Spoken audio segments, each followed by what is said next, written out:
Breaking news here in batshit bonkers Britain, where everything is still going to hell in a handcart. Two-tier Keir Starmer is locking everybody up to prove that he is tough on crime. And the CPS, the Crown Prosecution Service, say even if you share a tweet, you distribute a video, you can get banged up as well. And they're perfectly prepared to do it. So much so they want to extradite Elon Musk for the crime of speaking his own mind for memes against humanity, and they would like to put him in the slammer as well. In other news, Shamima Bubblegum, the jihadi Jill, bride of ISIS, has made her last-ditch attempt to try and get her UK national citizenship back. Bloody hell, Shamima. Can you not see what's going on right now? Judge the room, darling. You know what I mean? It's shit on the street right now. People are rioting. They've had to board up the Nag's Headbird. You rocking up with your foof for blooming jihadi fighters is not going to help right now, is it? Just stay in Syria and shush, shush, shush, shush, shush. Finally, Nigel Farage is trying to get his way out of the hashtag Farage riots, and he's trying to blame everybody else. Oh, it was that nasty man. It was that Andrew Tate. He's the one you should. Oh, it was that nasty guy, Tommy Robinson. Not me. I never said anything, Gov. If he folds under the slightest pressure like this, what hope do we have? Nigel, for God's sake, man up. That's it. Batshit bonkers Britain. You gotta love having a little Katie Hopkins to start your morning off. You know what I'm saying? You know what I'm saying?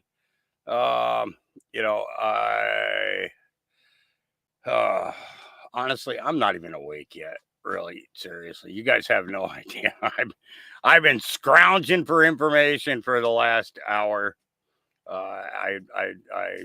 My first conversation this morning was with Auntie Wells, and she says, "What's going on with you?" And I was like, "Well, yesterday I decided to conserve on fuel yesterday, and I didn't turn on the computer until last night because I knew Ronnie was going live, and I wanted to make sure that I was there to support him."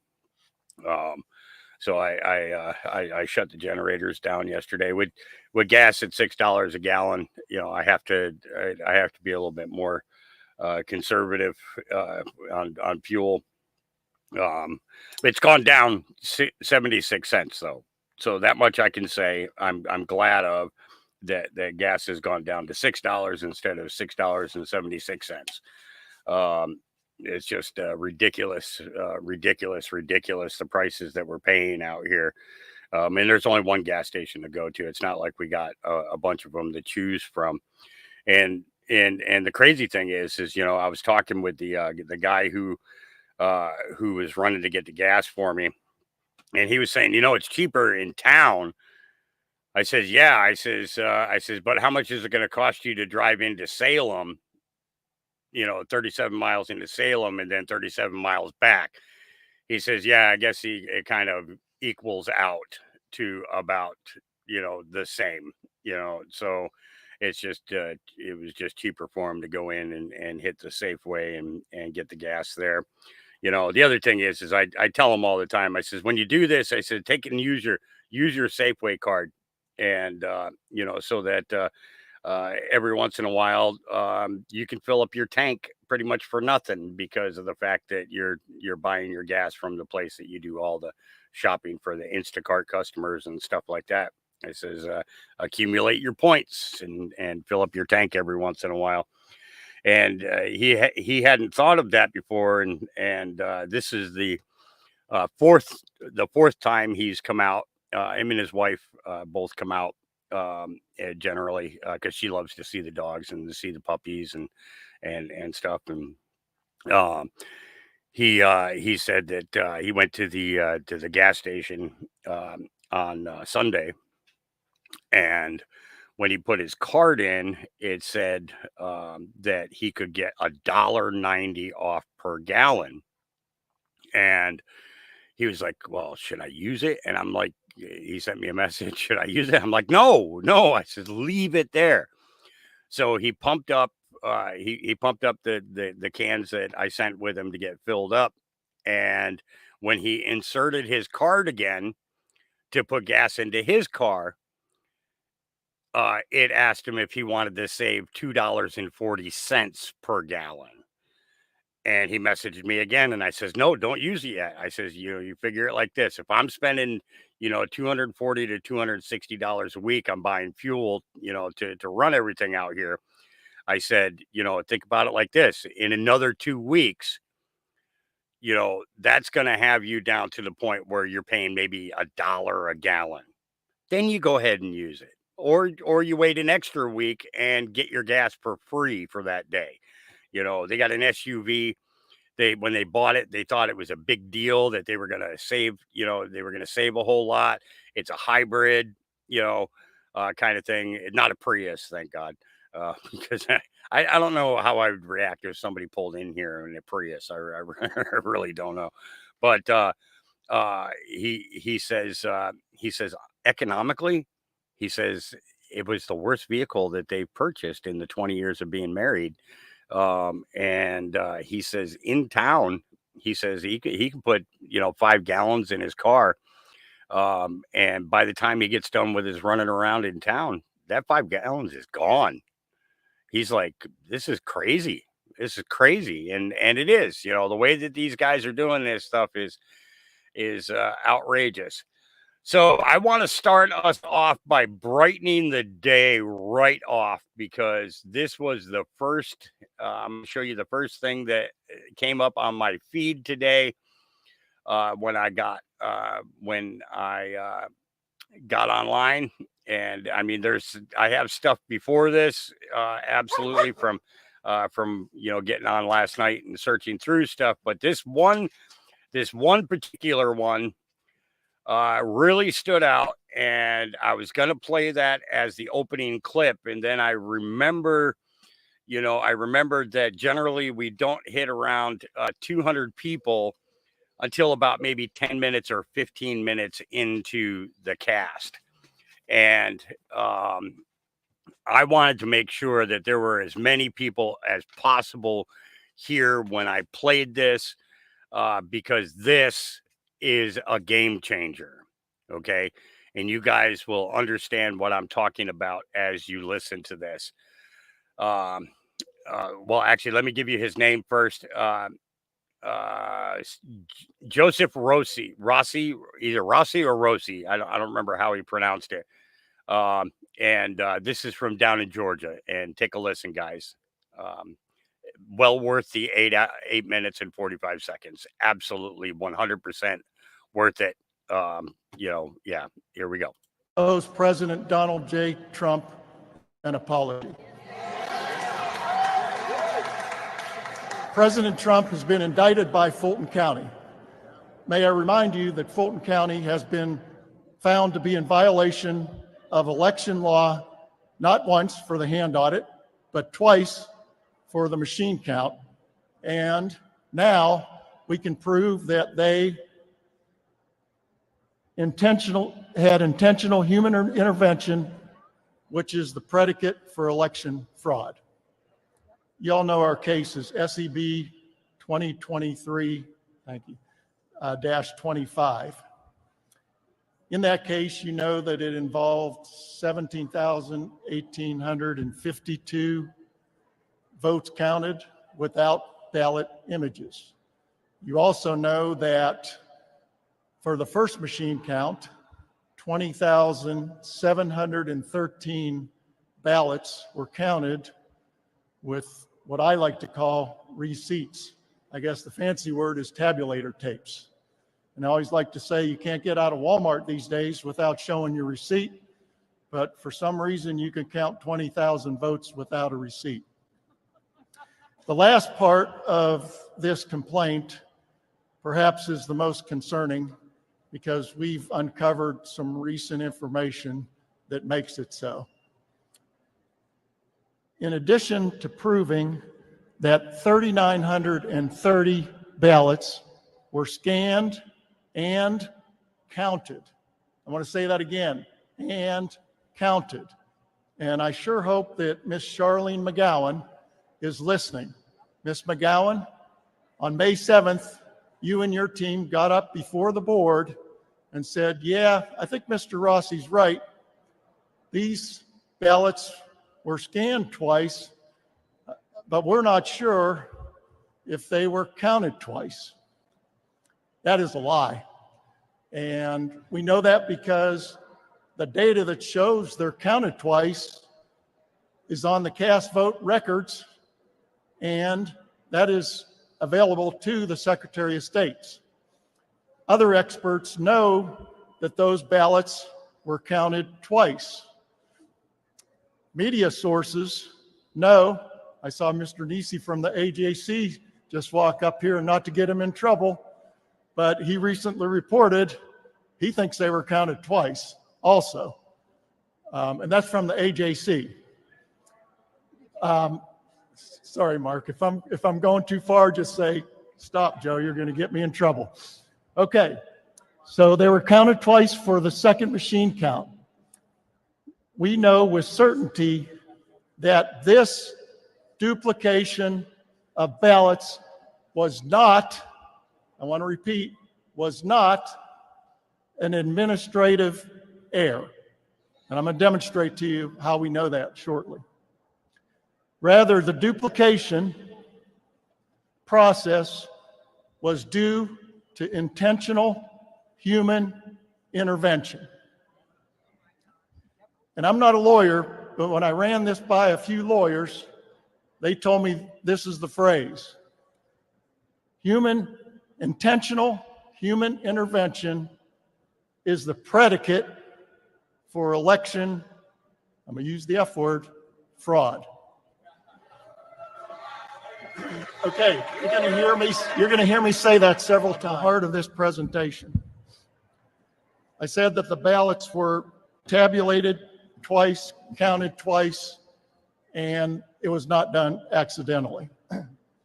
This slide shows that a ballot on the right over here was scanned and counted, creates a file. Some of the experts in the room, like Garland, know this, but if it's scanned again, it creates another file, which means it is counted twice. So how did this happen?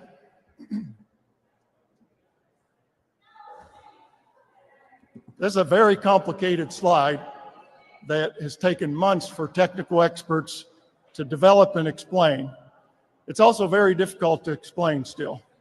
But it basically shows that ballots were scanned on one day, and then they were randomly picked, these batches of ballots, and created new batches and scanned a second day on a different tabulator.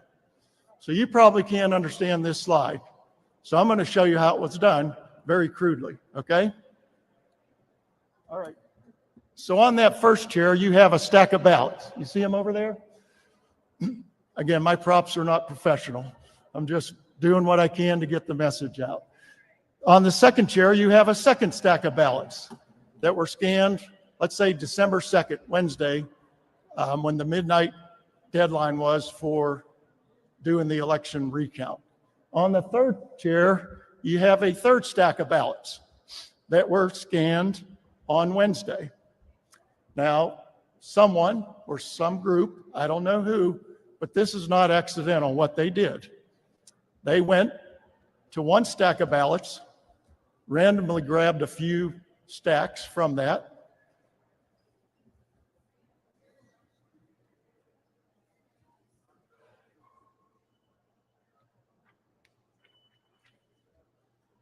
no order. I got a random group, okay? Some of them I flipped around so that they count backwards this time. Then they went to another stack of ballots that were already scanned.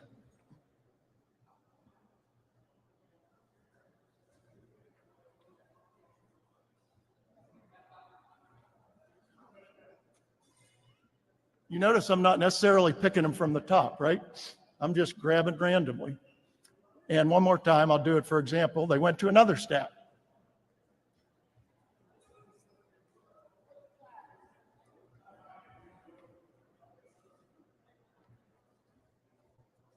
And then the next day they came back with that randomly selected stack, and guess what they did?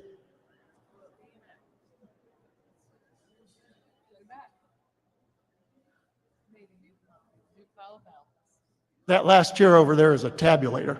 They ran them through on a second day through a different tabulator. And they did that for 3,930 ballots. Who in the room thinks that's accidental? Raise your hand. I don't think so. I'm going to skip that part. All right, I'm going to close with how I started this little talk here. I'm going to read it one more time, if you don't mind.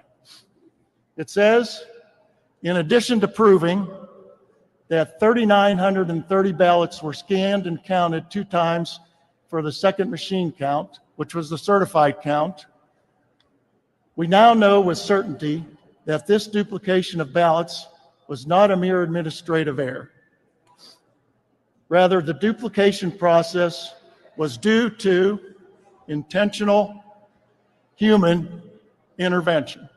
And I said, the lawyers tell me that that is the predicate for election fraud. And now, in closing, I remind you about Mr. Raffensperger's ex-post of August 1st. If you have the data, bring it to him. Mr. Secretary, we're bringing the data to you, and we are counting on you to do the right thing and investigate independently. Independently is critical. SEB 2023-25. Thank you. So let's go a little bit more into this. I need to go up a couple here because I want to stay on track with this one particular topic until we run through it. Okay. So this is the Georgia board. Actually, I have a better one. This is the one I want to play here.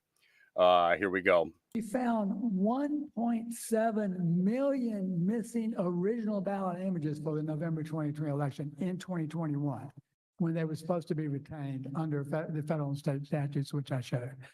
There were 5 million ballots cast. We only received 3.3 million back. This rule is to do memory card retention. The issue is to change the memory card retention rule. And before we talk about, whoops, we lost that. Before we, there we go. Before we get into the memory cards, I think it's important to understand, as y'all know, I'm sure everybody in the room knows that memory cards are created for in-person ICP scanners from ballot marking device selection summaries. I don't call them ballots either. They're not a full ballot, but that's what the in-person voting uses. The scanners have memory cards in them. They're the compact flash cards that are in your cameras and typically other things, same thing that Dominion uses. Those memory cards are loaded to the election management server. On the memory cards are in-person ballot images, cast vote records, and audit logs. That's what's contained on a memory card. And these election records are created automatically when the ballots are scanned to tabulate votes. I think we can pretty much all agree on that. I don't think there's anything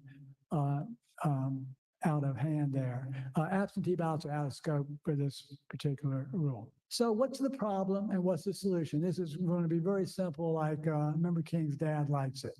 The problem that we see right now is that the state election board's memory card retention rule does not retain the ballot images, cast vote records, and audit logs on the card long enough to comply with federal or state election record retention law. I know that claim came up on another case yesterday, and I think I agree with, it was Member Gonzalez that said that she did not agree, and I think she is right. I think that was overstated yesterday, but I'm going to show you the clear plain text of the law today. And so their proposed solution is simply to modify the rule to comply with the clear plain text of federal and state election record retention law. The chair would entertain a motion on this. Yeah, I'd like to make a motion that we rule to initiate rulemaking procedures on this matter. We have a motion from Member King to initiate rulemaking procedures on this matter. Is there a second? Second. We have a second from Member Jeffries. Any discussion? Hearing no discussion, all those in favor of initiating rulemaking procedures on this petition signify by saying aye. Aye. Any opposition? Hearing no opposition, the motion is carried 4-0. Okay, so that's part 2. Now I want you to listen to these ladies and gentlemen and what they discovered and have been doing. Now, they are called the Georgia Nerds. Okay, so technically they might go a little bit out of scope, but to get a clear understanding as to how things were found and the technical skills of individuals that found it, then we need to kind of we have to look at this group of people and understand where they're coming from. Okay, so here we go. This is the Georgia Nerds. A group of citizens in Georgia declared a state of emergency with the Georgia election system. Okay, once a state of emergency is put in place, uh, there's a few different paths forward. Okay, number one, it could end up being the National Guard running the election for the state of Georgia this year. Okay, that's just one possible scenario, and it could be. Yeah, let's go ahead and listen. Here we go. Thank you for covering us, those that are here. The Georgia Nerds are a group of data analysts that work for free across the state. We have a data warehouse of 10 years of voter rolls, multiple election files, and we compare those and find crimes that are being committed against we the people. We're tired of being told we don't know what we're talking about. Go to Twitter at the Georgia Nerds _real. We post evidence multiple times a week. We promise to show you the fraud. When we say we're showing you the fraud, we're literally screen clipping out of the Secretary of State files. So buckle up. It's happening. All right. So this year, the nerds have analyzed our 2 primaries, the presidential primary and the May primary. They are a hot mess. They're so bad, we have the wrong people running for elections in November. This is serious, but it's also nothing has changed. We started our journey in 2020 and saw criminal patterns.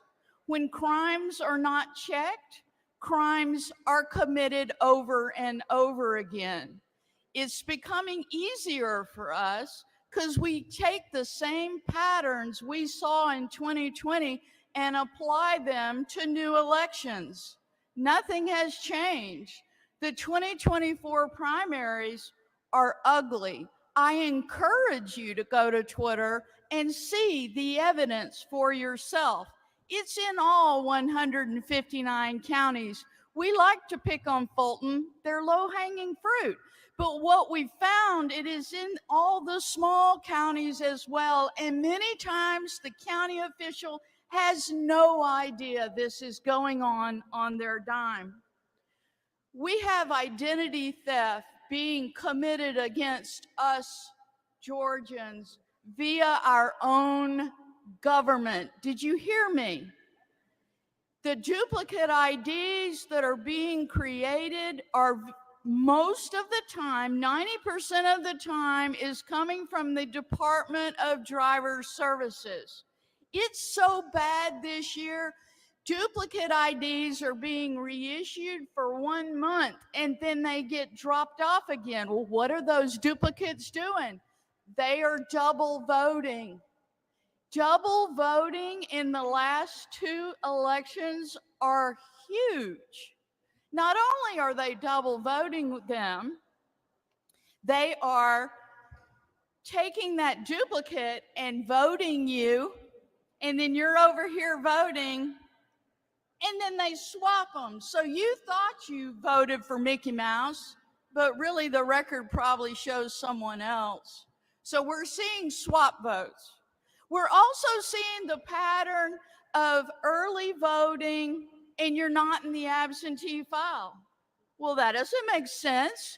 If you voted early, absentee, early in person, electronic, you should be in that file. But we're seeing vote credits without being in the file. And oh, by the way, we've recently caught the Secretary of State cooking the books on the 2020 absentee file to fill in the gaps of the crimes that he committed then.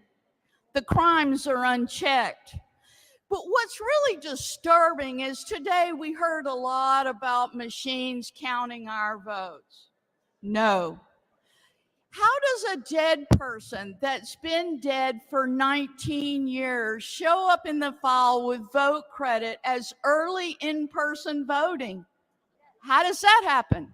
Only via a machine. How does a reg ID, which is everybody's got at least once, how does it show up and vote when they're not on the voter roll? Not on the voter roll. Only a machine can do that. We saw over 2,000 in 2020, and we see them all over the place in the primary. Another disturbing pattern that we've seen, it is a federal law. You cannot mess with the official list of electors of who's qualified to vote in this state by a certain date. Are y'all with me? So we have backdated registrations to where reg IDs are voting as if they were registered in time, but they didn't exist at that time. You can't see that unless you have multiple voter rolls. They are packing our voter rolls. Some are same-day voting. We have the receipts. Our felons, their identity continues to be stolen. We're seeing patterns of what they do to their fake address while they're sitting in jail. The Department of Driver Services is moving them between counties, but they're in a jail over here. If you don't believe me, you can watch some of those videos that we publish. It is a fact. Why are they stealing the identity of our felons? Because they can't vote. They're not looking to see if anybody voted on them. We must fight for those felons. We must fight for the deceased. If your loved one died in this state 20 years ago, they may be dropping that reg ID in for a vote this year. It's crimes against we the people. Okay, so who are they targeting? People that can't vote, aren't allowed to vote, are unlikely to vote, or have moved out of state and they don't know they're voting. We have those too. All right, so where am I? I didn't even need my notes. I'm on a roll. We recently learned about illegals registered to vote and planning to vote. It is no surprise. And people think they're going to be in line with a bunch of illegals and they need a sign at the precinct. I've got news for y'all. They drop those IDs in for a vote and the person's not even there. So y'all all need to wake up on the reality of that. There are major criminal patterns in our elections. We've tracked it since 2020. The Secretary of State continues to say we have the cleanest voter rolls in America. A lie told 1,000 times is still a lie. Most of this machine orientation, the counties have no idea. It's not about cleaning voter rolls. The thing's not even on the voter roll when it votes. How can you clean something that's not even there? I would like to tell Governor Kemp, you know about the fraud.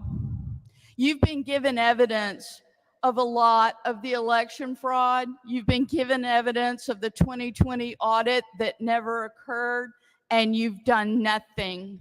I request that you do your job. Georgia is officially in a state of emergency. Any person that thinks we're going to have a different result in 2024 than we did in 2020 is smoking something. It is the same criminal pattern over the last 4 years. And everyone needs to understand how it's being done. We also call on Governor Kemp and the state election board to ask for the resignation of Brad Raffensperger. There needs to be a criminal investigation into the crimes against we the people of Georgia. It's also a violation of 18 U.S. 1031 major crimes against the United States of America.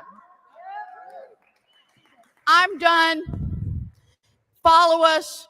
If you don't believe us, let us show you the crimes. And you too will understand what is truly going on in our state. God bless Georgia and God bless these United States of America. And major crimes against the United States of America. Treason. Treason. She just publicly stated that these people have committed treason. Listen to her one more time. Georgia. It's also a violation of 18 U.S. 1031 major crimes against the United States. Treason. Okay. Now, the governor and the Secretary of State and the Attorney General for the state of Georgia have no choice but call for an independent investigation. And with the amount of information that this group of ladies has put together, and it's more than just the ladies. There's guys in there too, but and this is their hashtag or their tag on Twitter. Give me a second. I want to copy that and post it in for anybody who wants to look them up. Copy. Let me see if I click on that. Will it take me to their page? Yes, it does. Yes, it does. Okay, so let me grab this. Okay, so this way here, when you're talking to people about this, hey, did you hear about what happened in Georgia? Okay, you can actually put them on the trail for, you know, put them on the trail of finding all the information for themselves, and all the statements and everything. It's got everything for the different counties. So you got Bartow County, part 1, 2, and 3. You've got double voting in Clay County. So Calhoun County. So they did every single county in their state. Okay. So this, basically the only thing that can happen is that an independent source has to come in, an independent, non-biased source. Or so who is the only one who can get away with that? Who's the only one who can claim that they're non-biased? Hate to say it, but JAG, Judge Advocate Generals.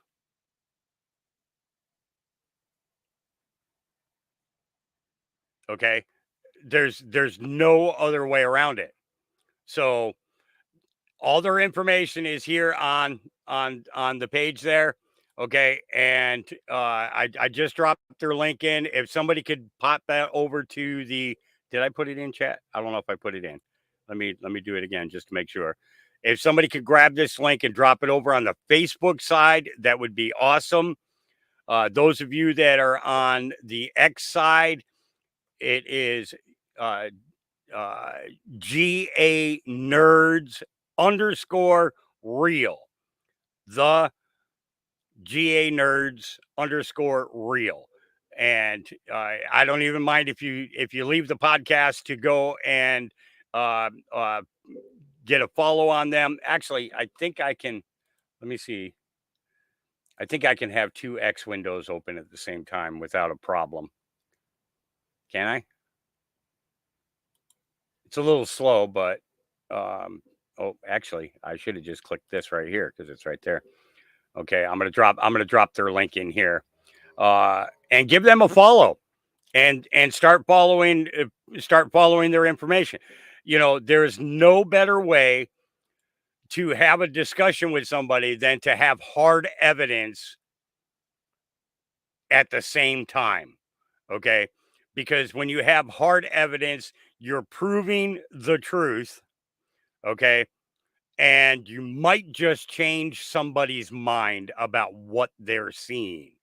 And that is something that we all need to be participants of and be part of, because it does us no good to oh,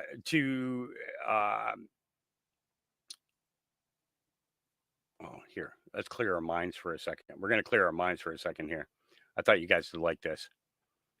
Rocky Mountain Highway, Rocky Mountain High.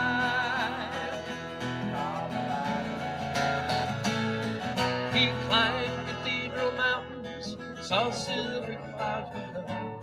He saw everything as far as you can see. And they say that he got crazy once and tried to touch the sun. And he lost a friend but kept his memory. Now he walks in quiet solitude, the forest and the street, seeking grace in every step he takes. His mind is turned inside himself to try and understand the serenity of a clear blue mountain. Doesn't get any more Colorado than this. Colorado, Rocky Mountain High. I've seen it rain and fire in the sky. Shadow from the starlight is softer than a lullaby. And they're right on cue.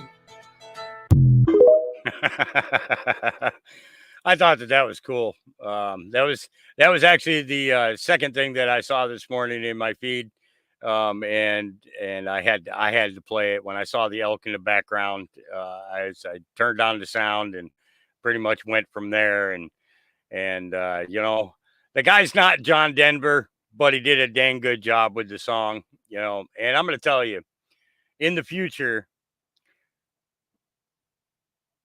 that's pretty much what I'm going to be doing. The only difference is going to be I'm going to be doing it someplace that is not anywhere near a city, and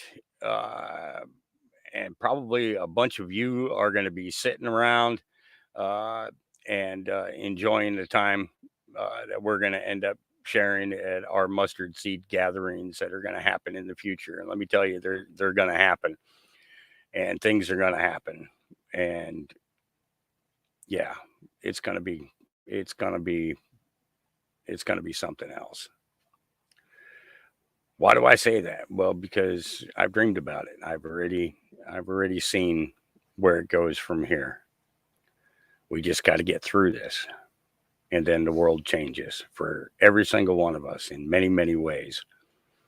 And yeah. Okay, come on. Wow, I went through a lot of stuff last night too. Let me tell you, I probably went through about 75 to 7,700 posts, and just like I got to a point where I had to start being picky, choosy about what I was gonna play. And it was crazy. Okay, I think this is where we're going to start. Is this okay? Nope, that's not it. We want to go. Let's see. Come on now. Oh, okay. Yep, I'm getting there now.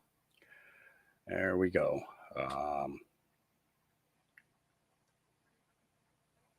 Is this the one? Yep. Okay. All right. Now I'm getting there now. All right. And I think this is the first post right here. There we go. All right. Let me get this back at the beginning. Robbie Starbuck says America's first all Muslim city council just got exposed as participants in mass voter fraud. I believe it's Missouri, or no, it's Michigan. I'm sorry. Michigan Attorney General going to make arrests now or protect her fellow Democrats from justice so they can do it again in November for Kamala. Take a good listen here. I am not in any way, shape, or form a Project Veritas fan. Okay. However, they are still doing news the way that they were taught by James O'Keefe. But I thought that this one was important and needed to be shared.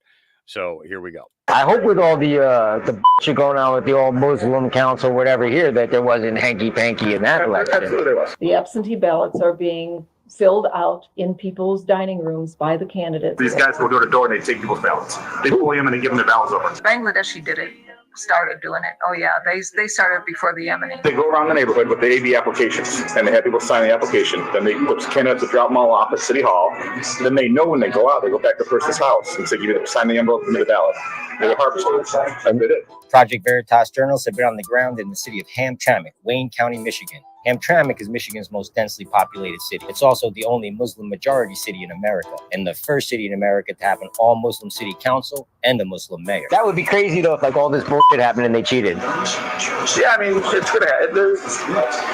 They probably didn't cheat enough to change the election, but they could have, and there's no way to tell. You need these people's votes, right? So who's gonna, say brown-skinned people are, doing election fraud? Our investigation started in 2023 when the pride flag was first banned from being displayed on public property. The flag issue was a war. Now it's a battle. There's a bigger war. Yeah. Okay, there are a lot of things going on here. We feel betrayed by the Muslim community because of how much sort of we take. You think they're cheating? Like a friend of mine said that the elections? Yeah, absolutely. But what we found were shocking allegations of voter fraud, including intimidation, coercion, bribery, ballot harvesting, and even midnight meetings where the ballots are auctioned off to the highest bidder. They hire black people to go to black houses. They hire Bangladeshi people to go to Bangladeshi houses. The black people, they pay them for their ballots. Voter fraud happens in small ethnic communities where someone is more assimilated, they can run the show. They can intimidate. And so you think that's what happened here? Oh, it is what happened here. It's happening to Gali and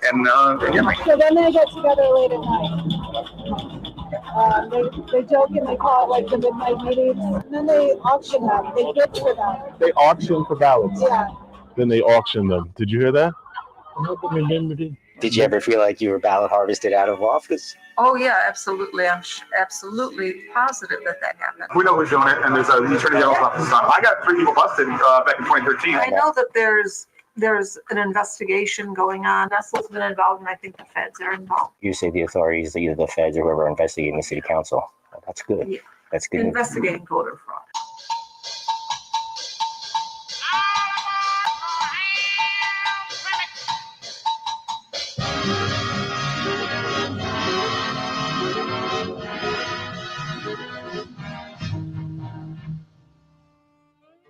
This has always been, a strongly progressive city.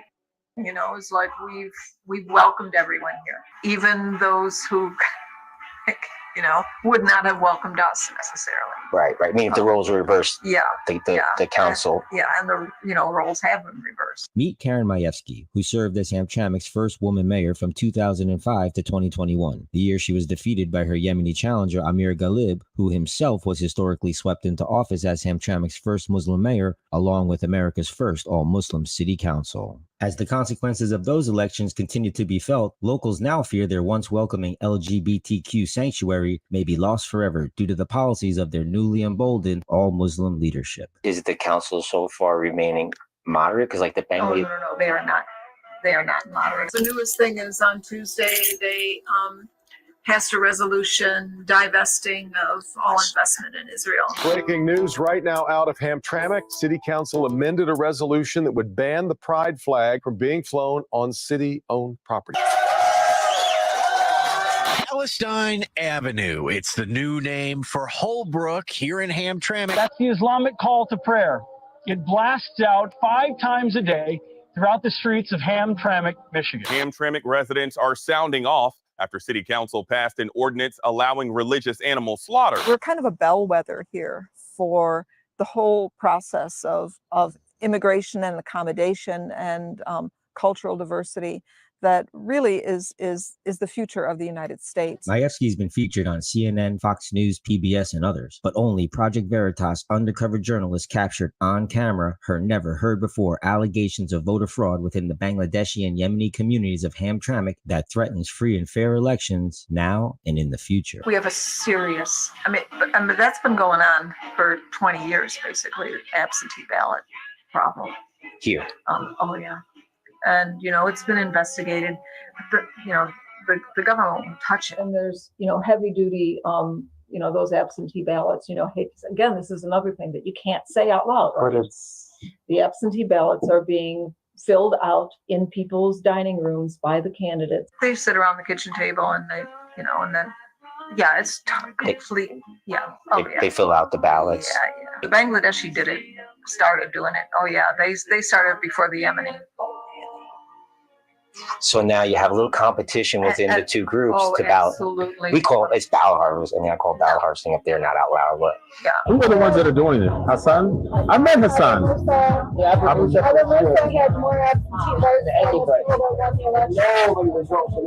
Like the former mayor, Lynn Blasey claims to have experienced the seedy side of Hamtramck elections up close. Blasey, who identifies as asexual queer, ran as the only non-Muslim candidate for Hamtramck City Council in both 2021 and 23. Blasey explained to our journalists how she believes her Muslim political opponents are blatantly committing widespread voter fraud within their own and other ethnic communities. They hire black people to go to black houses. They hire Bangladeshi people to go to Bangladeshi houses. The black people, they pay them for their ballots.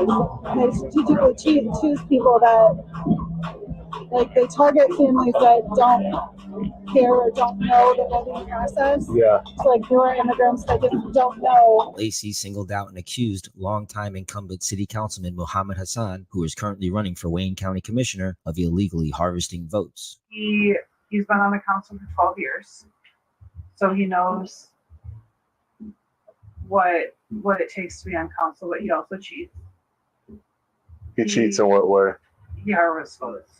He harvests votes, and you know that for a fact? So, yes. Under Michigan election law, it's a felony for a person to return, solicit to return, or agree to return another's absentee ballot to a clerk. It's also a felony for a person to be in possession of another's absentee ballot unless that person is immediate family, resides in the same household, or is authorized by an elections clerk. No one's ever lost an election. It's always been the clerk's fault. I was the city clerk here for 8 years. So get out of here. Yeah. I was being the city clerk.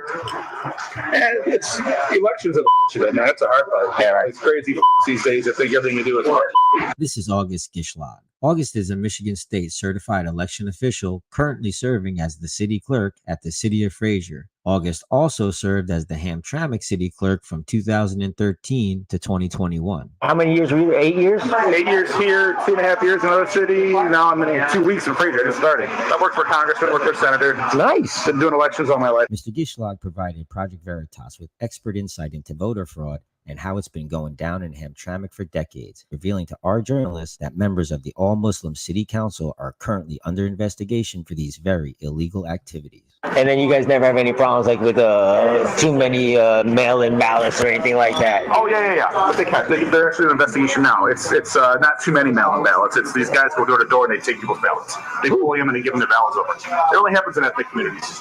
In the Muslim communities? We know who's doing it, and there's a attorney general's office on it. I got 3 people busted back in 2013. Really? Yeah. Nice. 3 guys got found guilty. They couldn't run for office anymore. Got fined. I mean, I'm a Democrat, and I busted other Democrats. I hope with all the bull going on with the all-Muslim council, whatever here, that there wasn't hanky-panky in that election. Absolutely was. Really? We're investigating right now. Yeah. And they think they got somebody? They got somebody. How do they do it? Like, It's easy. What's fun? They go around the neighborhood with the AV applications, and they have people sign the application. Then they put candidates to drop them all off at City Hall. Then they know when they go out, they go back to the person's house and say, "You sign the envelope and the ballot." They're harvested. And they did. What happens in small ethnic communities where someone is more assimilated, they can run the show. It can intimidate. Say, like, if you don't vote, vote for me, your cousin has nowhere to live next year when he comes in. I'll shut it down. Closed societies, basically. Yep. And so you think that's what happened here? Oh, it is what happened here. It's absolutely what happened. It happened with the Ukrainians. It happened with Polacks. It happened with it's ethnic communities. Whoever gets here can run the show on the newer people, And now it's happening. The newer citizens. Now it's happening. Now it's happening to Bengali and Yemen. Lacey, who maintains relations within Hamtramck's Muslim community, claims she's learned of a midnight meeting held close to Election Day where the harvested ballots are allegedly auctioned off to candidates who are the highest bidder. And they get together late at night.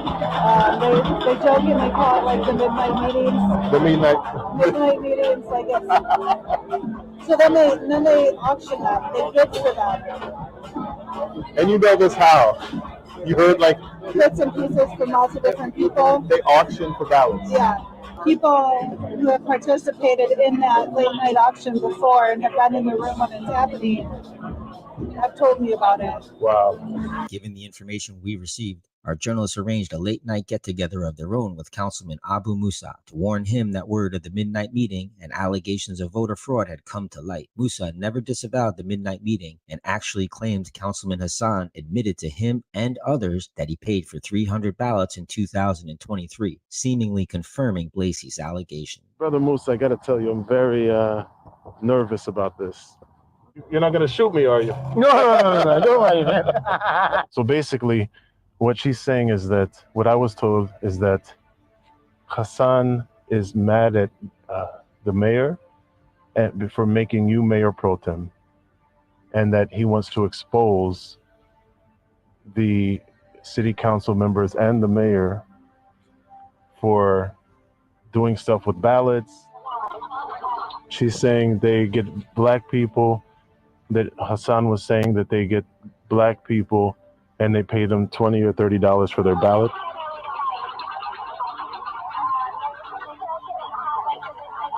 They have midnight meetings. Then they auction them. Did you hear that? Not the midnight meeting. Hassan is everybody knows. Whole community knows. Who knows the black people? Yes, exactly. He's the only one who knows black people. Now, if something come up. But is it true that he paid for 300 ballots? That's what they told me. The queer lady in the video says, in the audio says that he paid. I don't know if you heard, but we know that he paid for 300 ballots. Sometimes he says so. I don't have any proof. He paid for the ballots. That it's actually him. He told the people, yeah, I get those things. If somebody properly or improperly handle the ballot, he's the one. But I know he's trying to harm me. Mayor told me to also. The things, if Hassan somebody's friend, this guy doesn't need any enemy. He's enough. To see how these alleged ballot harvesters would react to receiving numerous unmarked absentee ballots out of thin air, our journalist contacted Councilman Hassan and Musa and offered them an opportunity to acquire what they believe to be a bunch of unmarked ballots gathered for their benefit. We have a lot of our citizens who are from, are immigrants and don't speak English and don't understand the process. A brother from the mosque was able to gather some of their ballots that they didn't know what to do with them. So we're a little lost. He left them on a porch in a package. This is the trap. We have to see the name. Is the Muslim or not? The ballots, yes, they are from Muslims, and there are some that are also from the Ukrainian immigrants. There's about I want to say 43 ballots, but they don't understand how to fill them out. So they left them blank, and we kind of compiled them. He left them there. If it is not signed, okay, give me the address. I will go there. If it is everything good, we can drop to the city hall. City hall parking lot has the box. We can drop it to there. Hello. Hello, brother Abu Musa. Yes, brother. Assalamu alaikum, brother. How are you? Good. A lot of brothers and sisters didn't know how to fill out their ballots. And we even met some Ukrainians who, part of the UMA. And so they left their ballots. There's a bag. It's an abandoned house, but there's a small package on the doorstep if you could have someone grab it. We just don't want those to go to waste. So if you could just pick those up, they're right there. Hey man, you touched my heart, brother. Thank you very much. Listen, I will come up. I will meet you. How about this evening? And a lot of the folks who are elected officials in Hamtramck don't live in Hamtramck. That's illegal as well. The news is they don't even live in Hamtramck here. There's a couple of them that don't. Legally, all of them signed war affidavits saying that they live in Hamtramck. They don't live in Hamtramck. But they have a house homesteaded here, but they live in like Warren, and it's where the kids go to school. We know that Musa doesn't live here. We got the other guy we think they caught, but we'll see. According to our sources on the ground, voter fraud is real and is happening in Hamtramck. Now that these allegations have come to light and it appears that AG Nessel is well aware, the question is, will America's only all-Muslim city council be held to account? I know that there's an investigation going on, but I don't know who exactly. I think council members. Am I going to be reading about this in the paper one day? Yep. Soon? Probably. Really? What name am I looking for? Hamtramck Council. I won't have my name on it, but it's going to happen. Maybe Nessel's gotten involved because Oh yeah, absolutely. Nestle's been involved, and I think the feds are involved. you say the authorities, either the feds or whoever are investigating the city council. Well, that's good. Yeah. That's good. Investigating voter fraud. Good, like some of the ballot harvesting, like we were talking I don't about. know. I have no details. All I hear is, and it's not common knowledge. Okay, so nobody knows.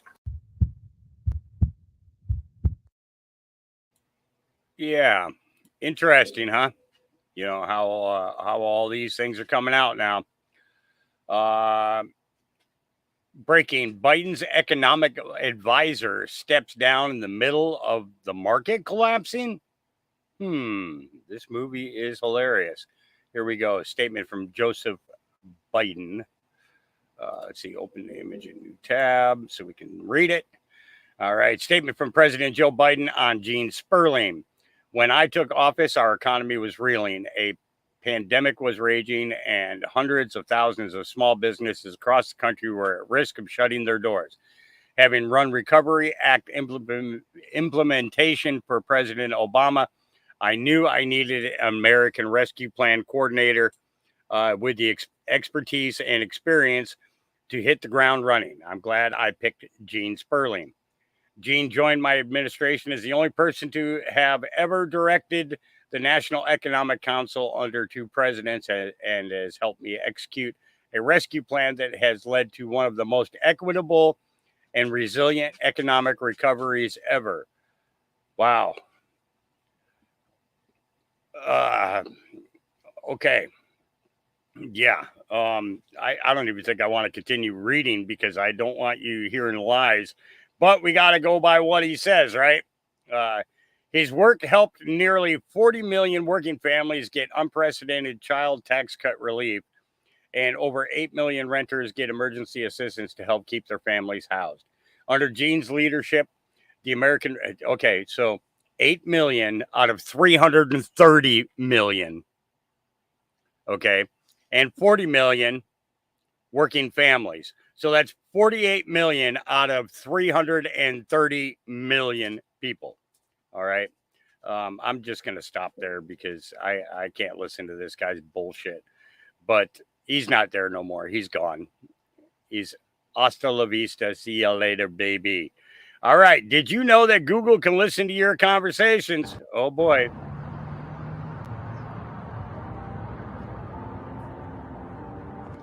First thing you're going to do is go to google.com. Make sure you are signed in and logged into your Gmail account. Once you're logged into your Gmail account, I want you to click right here on Data and Privacy.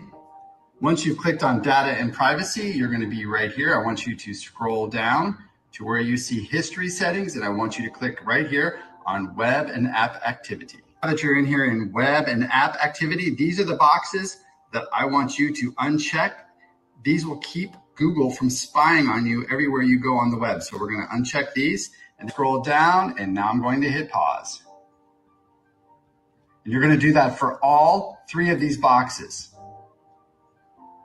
And the third box we're going to uncheck, same thing, turn off. Make sure you save this and share this. Let's make sure we get this information out to as many people as we can. We don't want Google spying on us anymore.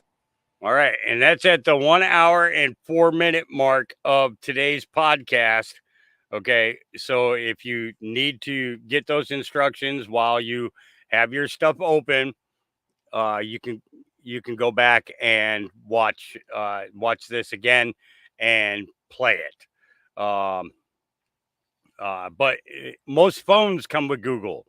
Okay. So you have to do the same thing on your phone devices too, so that they can't listen in on your phone calls, that they can't listen in on your private conversations, that they can't read your texts, and so on and so forth.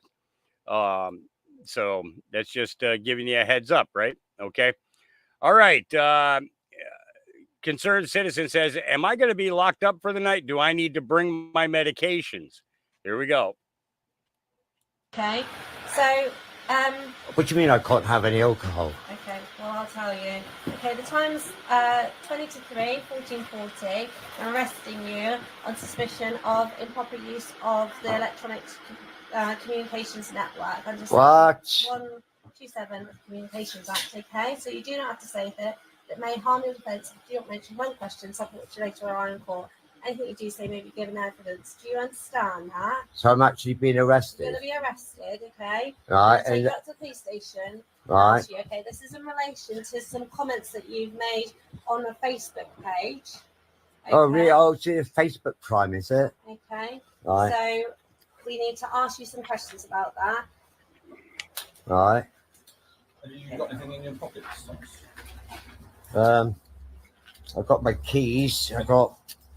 No, that's about it, I think. Keys. So, anyone who's been arrested, we can search them under Section 32 of Police and Criminal Act. Right. And that's for dangerous items.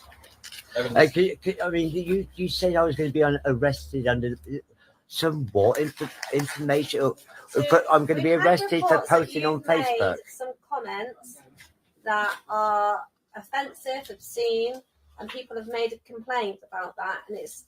And can you tell me what this comment was? Okay, well, we'll do that when we interview. All right. And so, what am I going to be locked up for the night, or? Hopefully not. Right. Do I need to take my medications with me? Yes, we will look at taking all of those. When do you need to take them? Well, I've got pain medications. I've got sleeping medication. I've got anxiety medications, which I might take one of those in a bit. Okay. You know. Well, if we take everything with us, then you've got everything there, haven't you? And then we've got a nurse up there. They'll be able to. They'll be able to come and see you, and then once you've been there, they can assess whether or not medication can be issued. All right. So what we're going to do is, if you want to pop yourself up, we're just going to search. You need the glasses. Yeah, search you. To come with you. My glasses. Yeah. Do you want to take them with you? Yeah. Oh boy. Yeah. Here's the streets of Philadelphia for you. This is what we would have expected if Josh Shapiro would have gotten the VP spot. But we know that Tampon Tim got it instead, but we'll talk about him in a few.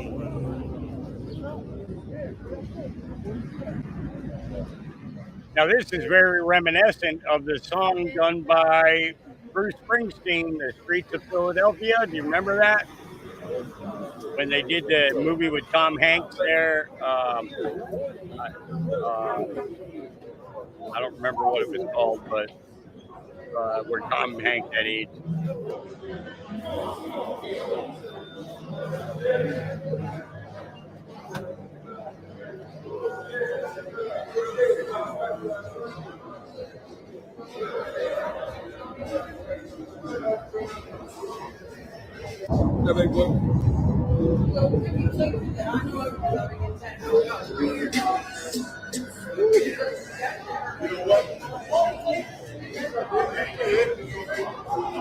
Yeah, it's just crazy what's happening to our cities that were once known for so many great things.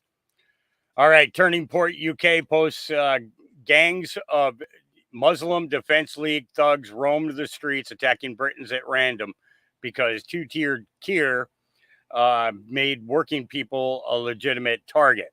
Leftist agitators like Nick Lowell's spread disinformation online about Muslims being acid attacked. The blood is on their hands. And basically, this is what happened. They got him down. They threw.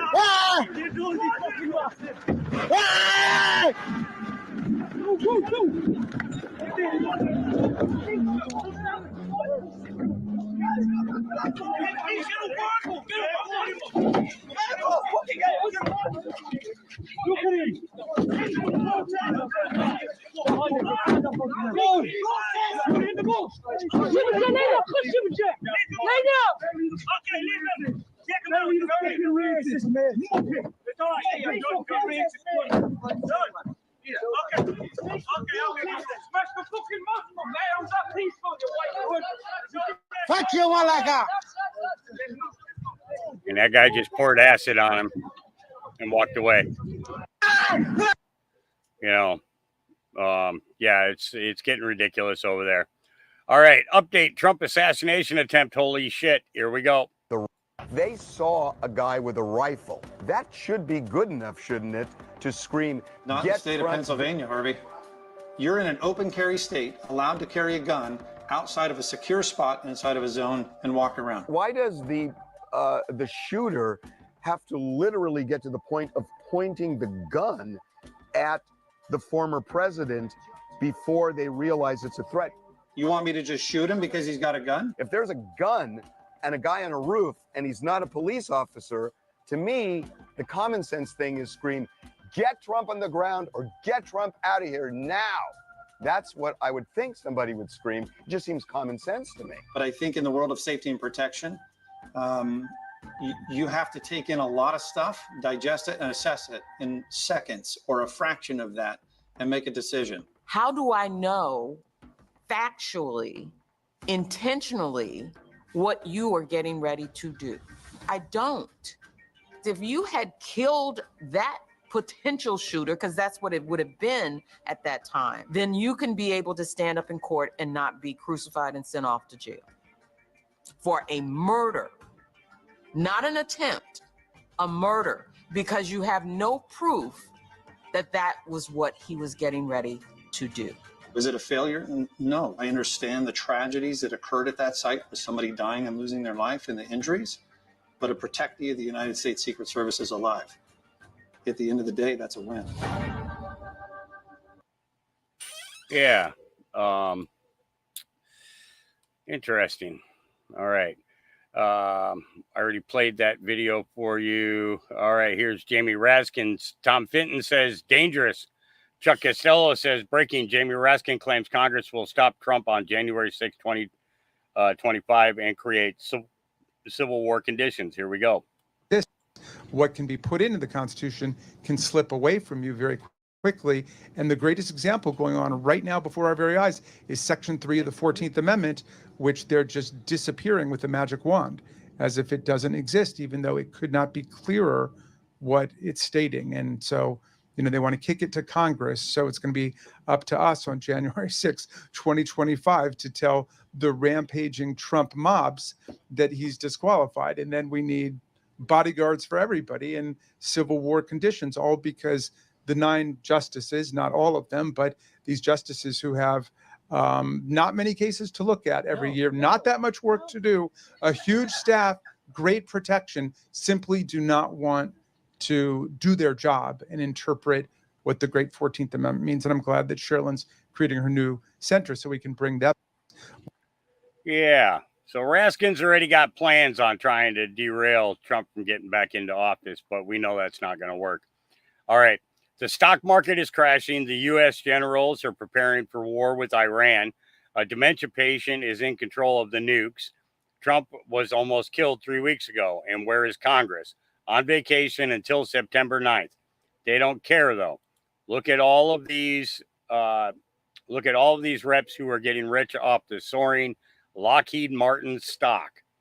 There's reasons why Lockheed Martin donates to the majority of Congress. Okay, so let's go here. Oh, we can't really see that, can we? So this, I guess this is the, make it bigger. Here we go.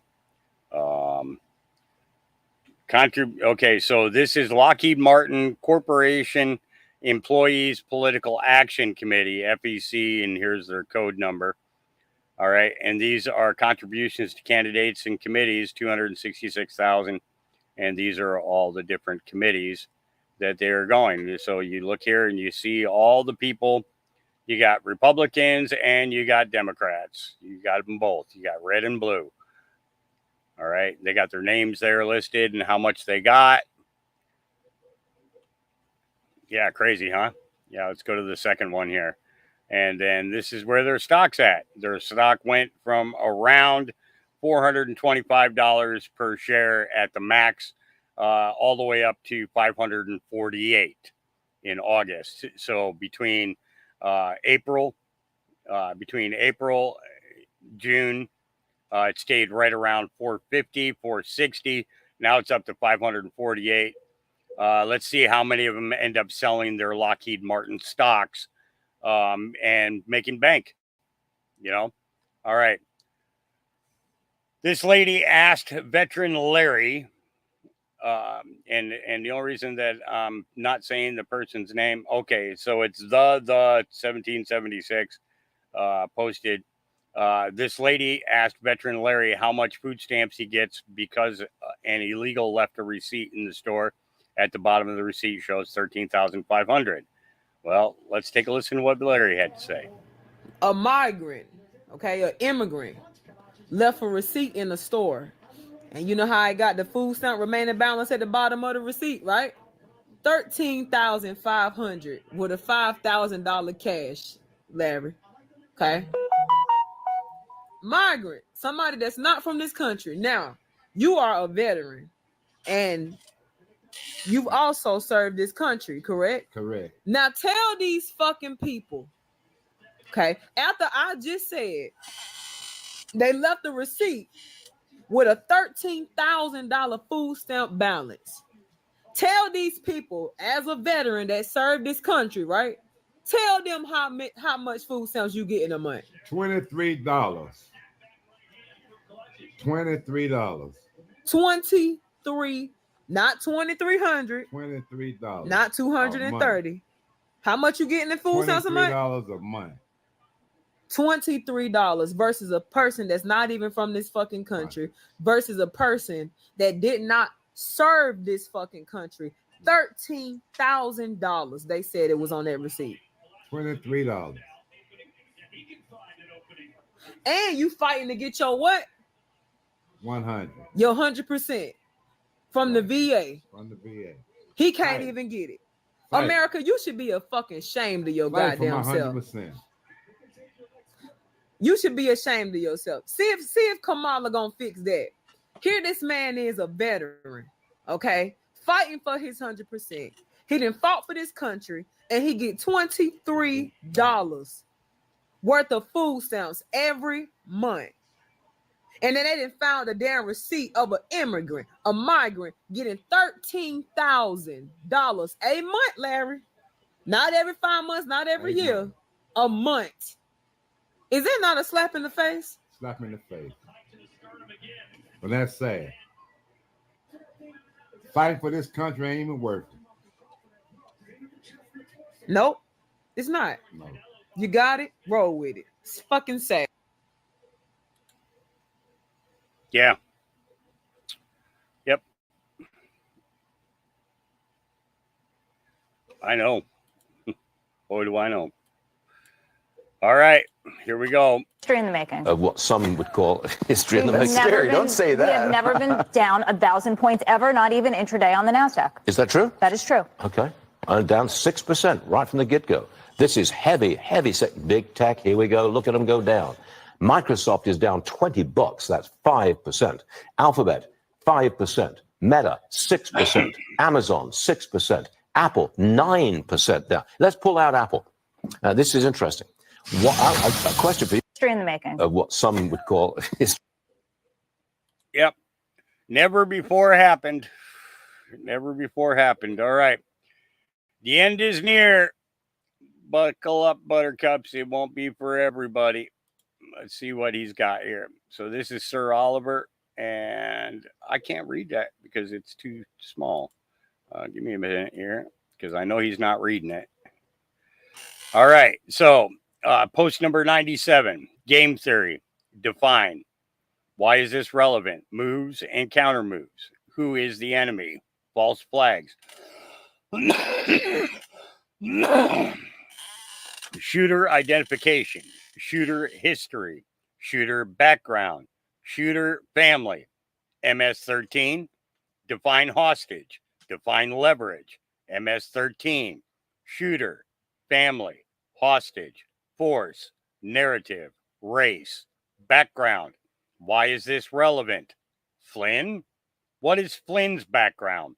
What was his rank? Was he involved in intel ops? What access or special privileges? Why is this relevant? Setup. Who wins?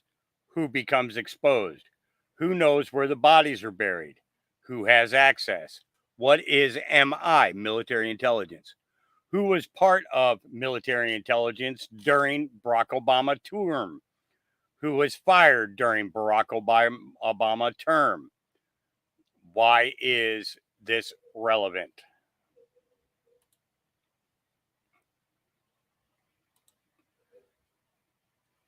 Let's see.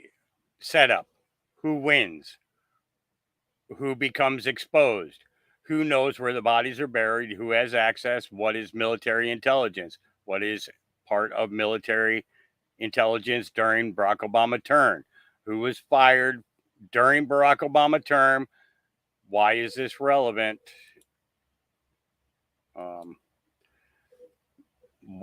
Reread complete crumb graphic confirmed good. Paint the picture. Disinformation exists and is necessary. 10 days. Darn kiss. Okay. Darn kiss. Okay. I'm going to pull this over here because I'm going to put in darn kiss. Okay. Into. We actually talked about this a long time ago while Dave was doing a live, and he was talking about darkness, and we in the chat said to Dave, wait a minute. It said darn kiss, not darkness. Okay. So when he did a search for darn kiss, this is what came up. 3 days of darkness or darn kiss. Paperback December 18th, 2014. Now, about the author. In a world, wisdom and grit, Aitken masterfully weaves story that blend dark mysteries and ancient charm with modern insights on the human psyche. From dark places, he provides a perplexing mix of masculinity and grace. He is a master of many realms, and his insight imagination will wrench, warm, and thrill your, yeah. Why is there not a description of the book on here telling you the story? Well, John Steger must fight his way through the city to save 5-year-old Susan Riddle during 3 days where hell reigns on earth. So why would Q intentionally misspell a word like that? Darn kiss. Darn kiss. I would actually recommend to people that if you can find the online version of that book, read it. Read it. Okay. Very, very enlightening. Okay. Maybe I'll even get it and read it to everybody eventually. Not yet, but soon. All right. War, good versus evil. Roadmap of big picture is here. Review post happenings. Clarified. Crumbs not only for poll. Okay. It's me, people online. Okay. Crumbs not only for people online. Okay. That means that they know that somebody is looking at these boards and seeing the information that's being posted. The enemy knows what is here as well. All right. The silent ones. The silent ones. Those are the kids. They're the silent ones. Okay. Others monitoring friends and family. Instructions. Snow White. Godfather 3. Q. Let's go to the second one. Second one is post 1107. Okay. And Q posts Syria hold until conference. Military assets on the ground locked out of Gaza. Okay. Israel strike harmed ability to prove events. Clown report must be verified. Troop unwind to still occur. Have faith. Trust POTUS. Q. Okay. Weird that you can't get eyes on. Suspect as fuck. Satellite imagery and EITS are not definitive, says Q. They can basically stating that satellite images can be altered. Okay. Post 2313, darkest days. Amen, brother. This evil must be destroyed. Q. So Oliver, I'm sure, will break that down even further with Dave the next time that they get together. But I'm sure that that'll be an interesting conversation nonetheless. Okay. Tony, let's see. Let's get back to the beginning of this. This is a Trump country. We live in the Southeast. We drink sweet tea. We don't drink socialist Kool-Aid. We drink sweet tea. We don't be drinking that socialist Kool-Aid. Yeah. All right. Little Kim Clement. Will we ever retain?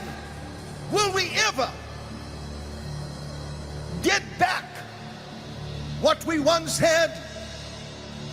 The Spirit of God says, do not insult me. Not only will it be the same, but greater than it ever was before. Why? Because my people have sought me and prayed. Therefore I was shaken, and I have shaken every kingdom that they can be shaken. I have shaken every business that could be shaken. I have shaken the political arena. And everybody has said, my God, what do we have left? Only one thing. The kingdom of Almighty God, it stands, says the Lord. Yep. God's kingdom will always be there. Yep. No way. It just happened again. Legacy Media, Sky News reporting live in smearing normal British people concerned for the safety of their kids when a masked gang rocks up on a camera and the report is quickly terminated. Absolutely unbelievable. Have been speaking to the police as well because... Free Palestine! Free Palestine! Fuck India, mate! Right, I think, apologies for the language you're hearing, but a sense of the anger, I think you can hear there. Yeah, Katie, I think Becky, I apologize. We need to leave you there and... have been speaking to the police as well because... Oh, yeah. But the regular people from UK, the real Brits, they're the racists. They're the haters. They're the ones doing all the damage. Yeah.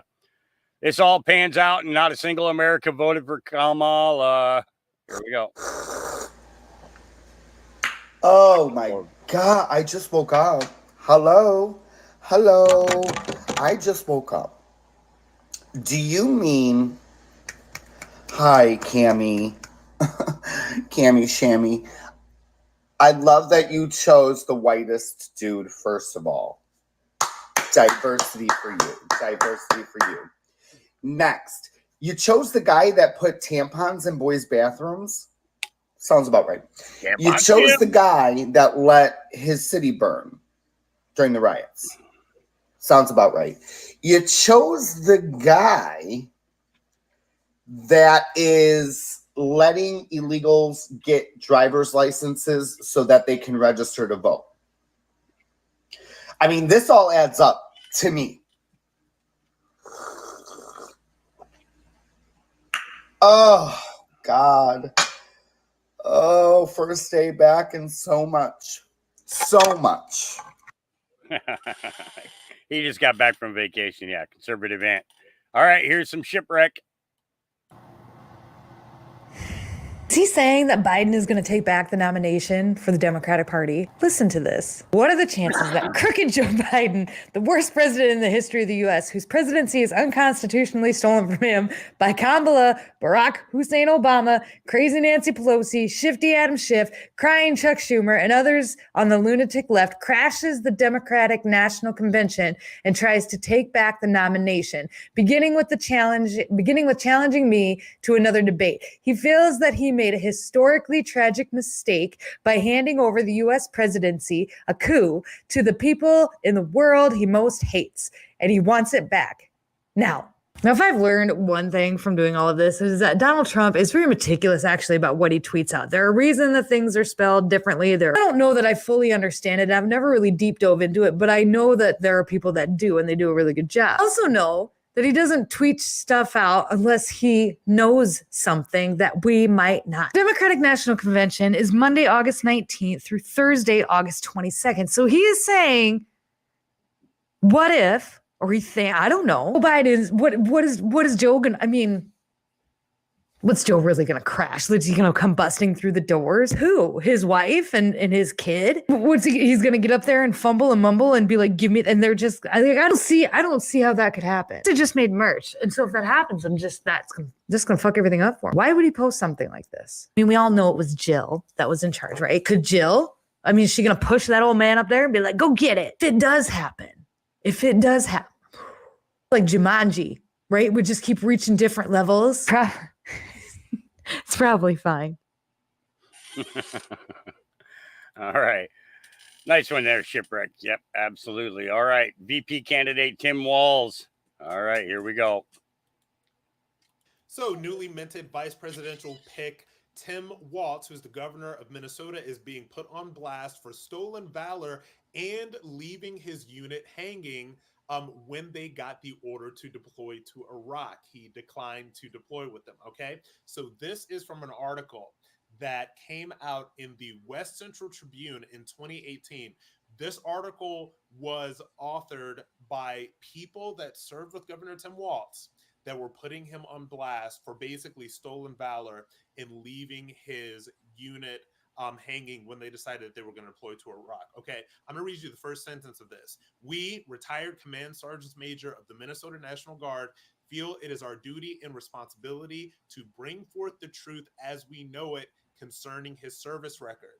Now, I'm not going to get all into the weeds on this, but the most important part is this. All right.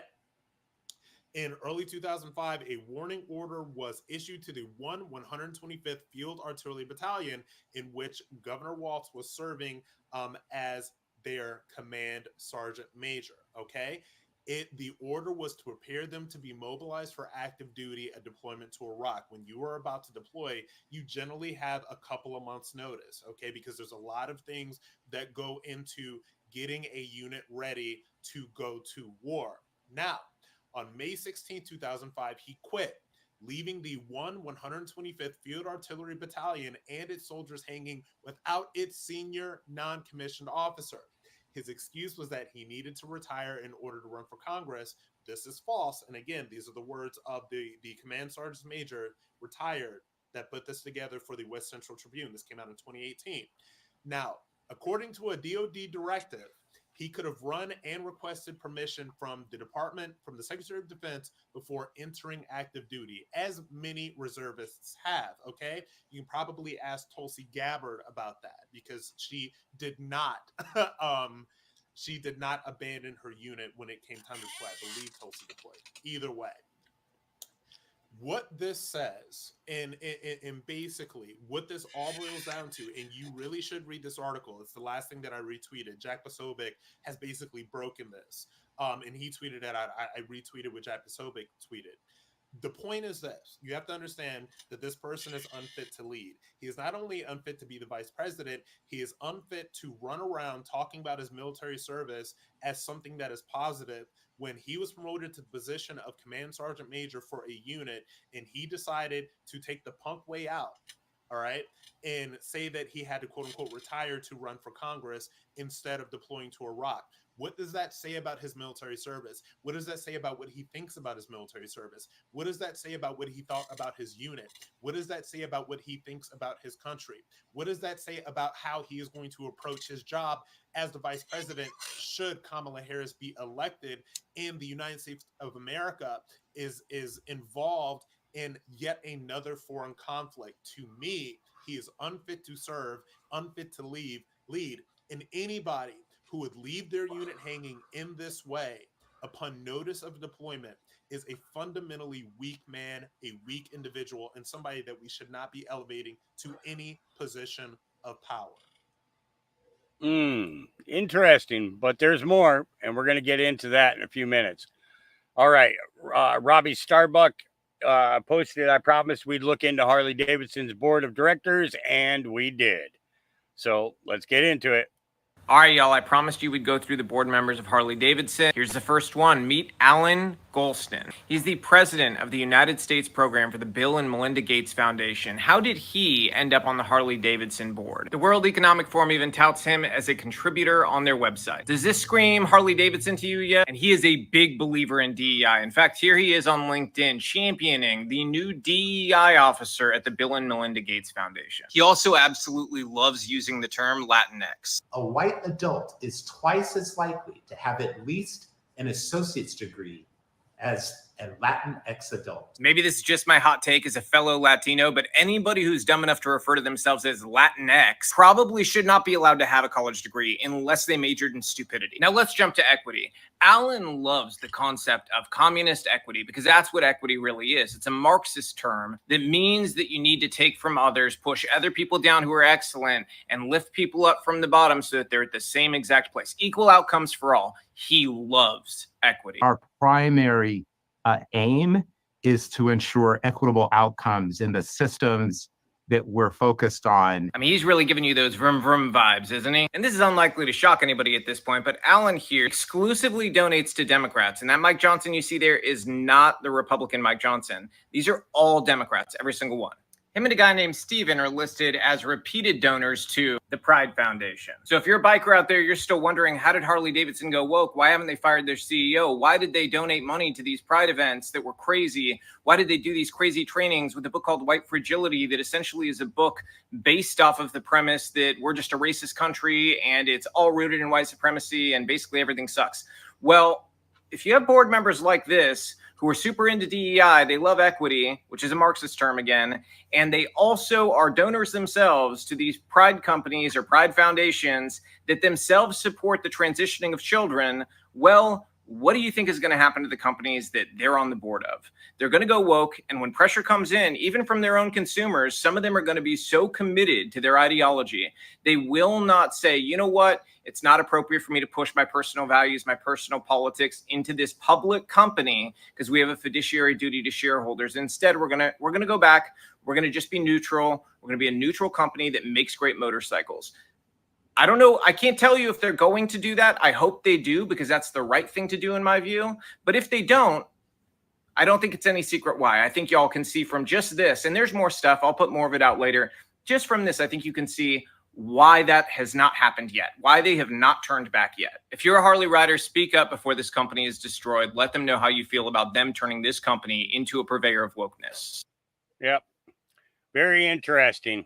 And I will also like to add that Sturgis is going on, and they have seen a 2/3 drop in attendance this year compared to every previous year. 2/3 of the bikers that normally would show up for Sturgis every year are not going. Almost all the events and everything held there in that area are sponsored by Harley Davidson, and the big events. This is absolutely 100% not happening this year. Absolutely. All right, moving on.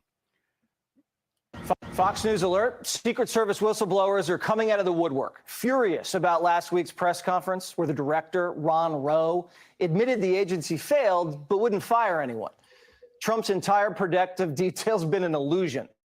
The rally in Butler was the first time the Secret Service sent counter snipers to a Trump event. And those snipers were communicating by text message without Wi-Fi. Only the locals had radios, and according to the Washington Post, the Secret Service wasn't even in the same room as they were. They were in a completely different command center on the opposite side of the farm. Basically, the Secret Service was playing a big game of telephone while Crooks was stalking the grounds. Who signed off on this disastrous plan? According to whistleblowers who've spoken to Senator Josh Hawley, it all comes down to the lead site agent, who they claim is inexperienced and incompetent. Senator Josh Hawley's been speaking with these whistleblowers, and he joins us now. Senator, what have these whistleblowers been telling your office? Well, what they've been saying, Jesse, is that this individual, the site agent, the lead agent, was known to the Trump campaign to be inexperienced, to be ineffectual, to be, frankly, incompetent at their job. Well, I'm also told by whistleblowers that on that day, she was not enforcing the normal security protocols. She was not checking people's IDs. She did not use Secret Service agents. Most of the agents there that day were not Secret Service agents. They were Homeland Security agents. And get this, Jesse, most of them had never worked a rally before. And yet this is who she chose to staff the event with, and she didn't train them or integrate them. From top to bottom, it was a total disaster. Jesse, it is a miracle, not only that Trump is alive, but that more good Americans were not killed. It's unbelievable. You're saying that the site agent in charge of this security in Butler wasn't checking IDs? What do you mean? She was just letting people in? That is what whistleblowers tell me, is that IDs were not checked to allow individuals into secure areas, Jesse. In other words, it was a total free-for-all. Whistleblowers portray to me a circumstance, a situation that was totally out of control, where people were milling around, including in what were supposed to be highly secure areas. Nobody knew who they were. By the way, it was also the lead site agent's job to make sure that the line of sight for where Trump was clear, that agents could see all angles, and she didn't do that. In fact, I'm told that the line of sight was obstructed, which means that agents from different angles couldn't really see around Trump, couldn't see potential dangers to Trump.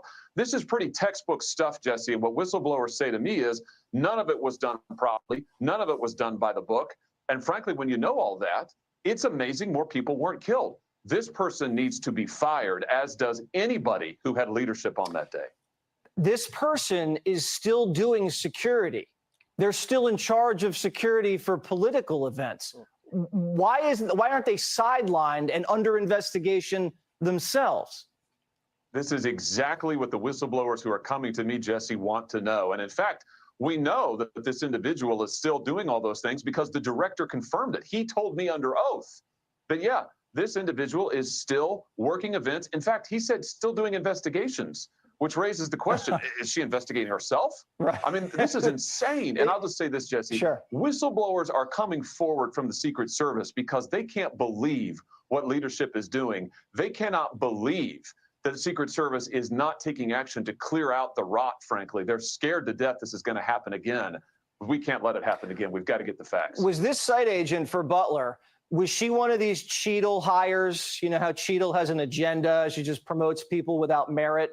Was that person a person like that?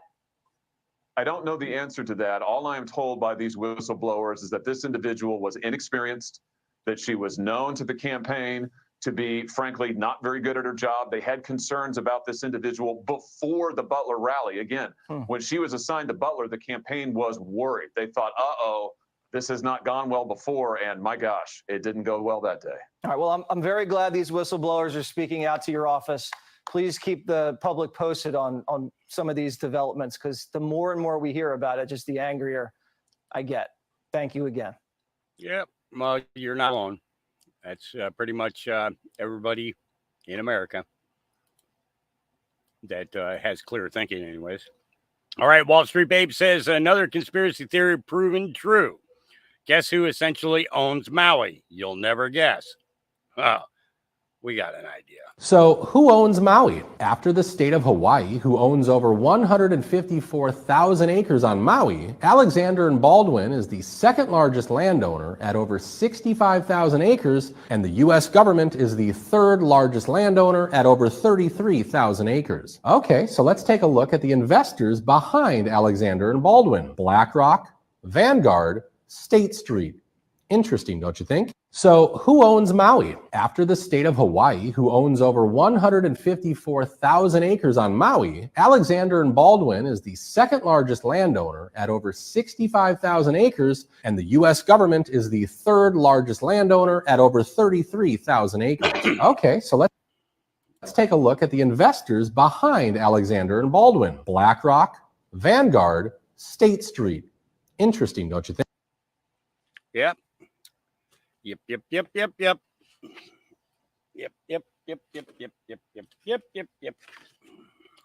More and more comes out daily.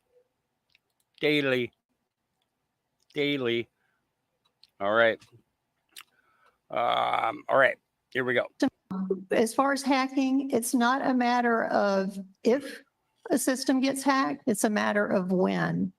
And this past year, 4 counties, election computer IT systems have been hacked. Certainly every time I read about it, it raises a concern that it was a backdoor entry into our election system in some way or another, whether it's the voter rolls or into the county's election software and systems. So that is a constant concern. And since you haven't brought up the cybersecurity part of your petition, I guess I will refrain from other questions about that, but I just wanted to mention that. As far as hacking, so basically she just stated that, the Georgia Election Board member, Janice Johnston, reveals that 4 county systems were hacked in the past year.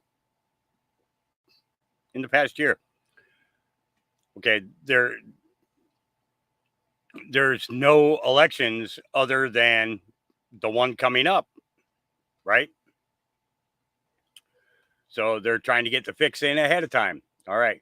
In 1995, Trump paid off a family's mortgage. Yep. I told you guys this story many times. Your limo breaks down and you end up paying off someone's mortgage, someone that stopped and helped you. There's a soft side to Donald Trump. But if you reveal it, you'll destroy my image. Right? No, I'm I like not sure. helping people. I love people. I love helping people. And wherever I can, I'm fortunate that I can do all of this stuff or whatever I want to do. And I do like helping people. It's very important. Okay, so the context of the story was that a man pulled over and fixed his tire and gave Trump an address to send flowers for his wife. The man got the flowers with a note reading, "We've paid off your mortgage." Now, I told you guys this story a couple of days ago, and I think I brought it up about a year ago as well. All right. DC Drano says, what the hell? Minnesota First Lady says she left the windows open during the 2020 BLM riots to smell the burning tires and soak in the moment. Her daughter was also caught leaking National Guard plans to rioters so they could avoid arrest. Here we go. I would say those first days, when there were riots, I could smell the burning tires. And that was a very real thing. And I kept the windows open for as long as I could because I felt like that was such a touchstone of what was happening. Yeah. Just had to leave my windows open so I could smell your freedom burning away. Yep. All right. Here we go. Economic Senator justice. Kennedy. Reproductive justice is economic justice, close quote. Do you agree with that? I might, as an economist, use the word rights, but yeah, I do agree with that. Okay. That's not true for the baby, is it? Well, first of all, I would refer to a fetus. Yeah, but a fetus. I refer to it as a baby. That's not true for the baby, is it? The evidence that I presented to you, Senator Kennedy, was evidence about measurable effects on the lives of women, families. Right, I got that part, but that's not true for the baby, is it? I'm sorry, I don't really understand. Well, it's not true. Let me put it, let me be clear. Let me I'm back sorry. up. As an economist, I'm not here to talk about ethics, assignment of personhood. That's not my Well, but you role. said you agreed with the chairman's statement that reproductive justice is economic justice. There is no economic justice for the baby because the baby's dead, right? I wouldn't refer. I don't really know how to answer your question. I would refer to Was the baby fetus. dead or alive? We're referring to a fetus. Okay, is the fetus dead or alive after an abortion? The fetus would be dead. If the mother is healthy and the baby is healthy, do you support abortion up to the moment of birth? So I think that's a really hard question to answer because that just doesn't happen. You're asking me about something that simply doesn't happen. Well, it's legal. I will tell you. It's legal in Vermont, New Jersey, Oregon, Colorado, New Mexico, Alaska, and the District of Columbia. So do you support that or oppose? I'm just simply uncomfortable. I got to move on. Thinking that there's a 'cause I simple don't think answer you're that going to applies answer to my everyone. question. It's real simple. You either support abortion for a healthy mother and baby up to the moment of birth or you don't. How about you, doctor? Do you support, if the mother is healthy and the baby's healthy, do you support abortion up to the moment of birth? When you make statements like that, you're erasing the grief and the trauma that my patients You're not are going to answer my through. question either, are you? Mrs. Ford, this is a baby at 21 weeks. The baby can feel pain, right? Yes. And the baby's pretty developed, right? Yes. And without giving the baby any pain medication and start tearing the baby apart, is that right? Right? Mm-hmm. And then she might go for the heart or the spine and just pull the baby out piece by piece. Senator Kennedy, your time has expired. Well, here. you gave There's the others meeting. plenty of time, Mr. Chairman. I'm sorry you don't want to hear about what happened. No, I don't think anybody in else an is actual going to- I don't think abortion, but anybody that's else I is going thought that over. was what we were here to talk about. Mm-hmm. Kennedy just keeps going at him. Yep. All right. Here's let's see. Okay. All right. Yeah. So this is the other Katie Hopkins that I had. Here we go.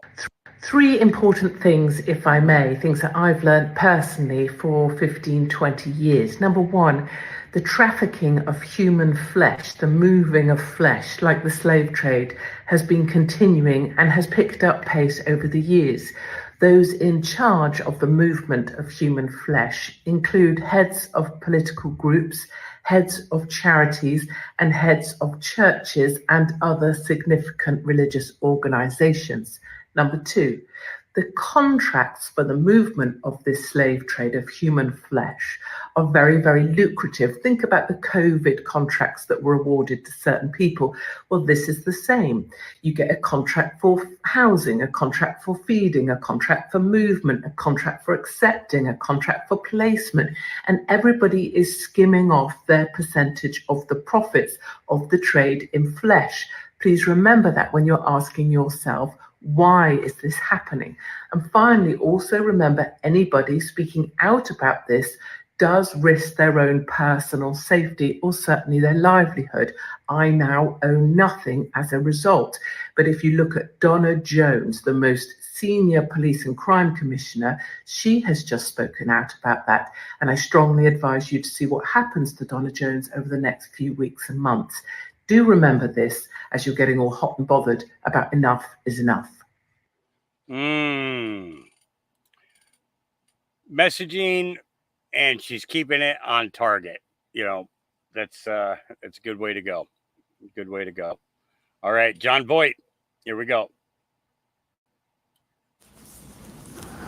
My friends, this is the war of our lifetime now. We the people are in trouble if this nation picks Kamala Harris. We must stop this crime that is happening. It's a war crime that Obama is directing, and Kamala Harris will be the cackling hyena that just listens and repeats. If we do not stop this horror, you, my friends, will have the biggest horror that you will not know how to end.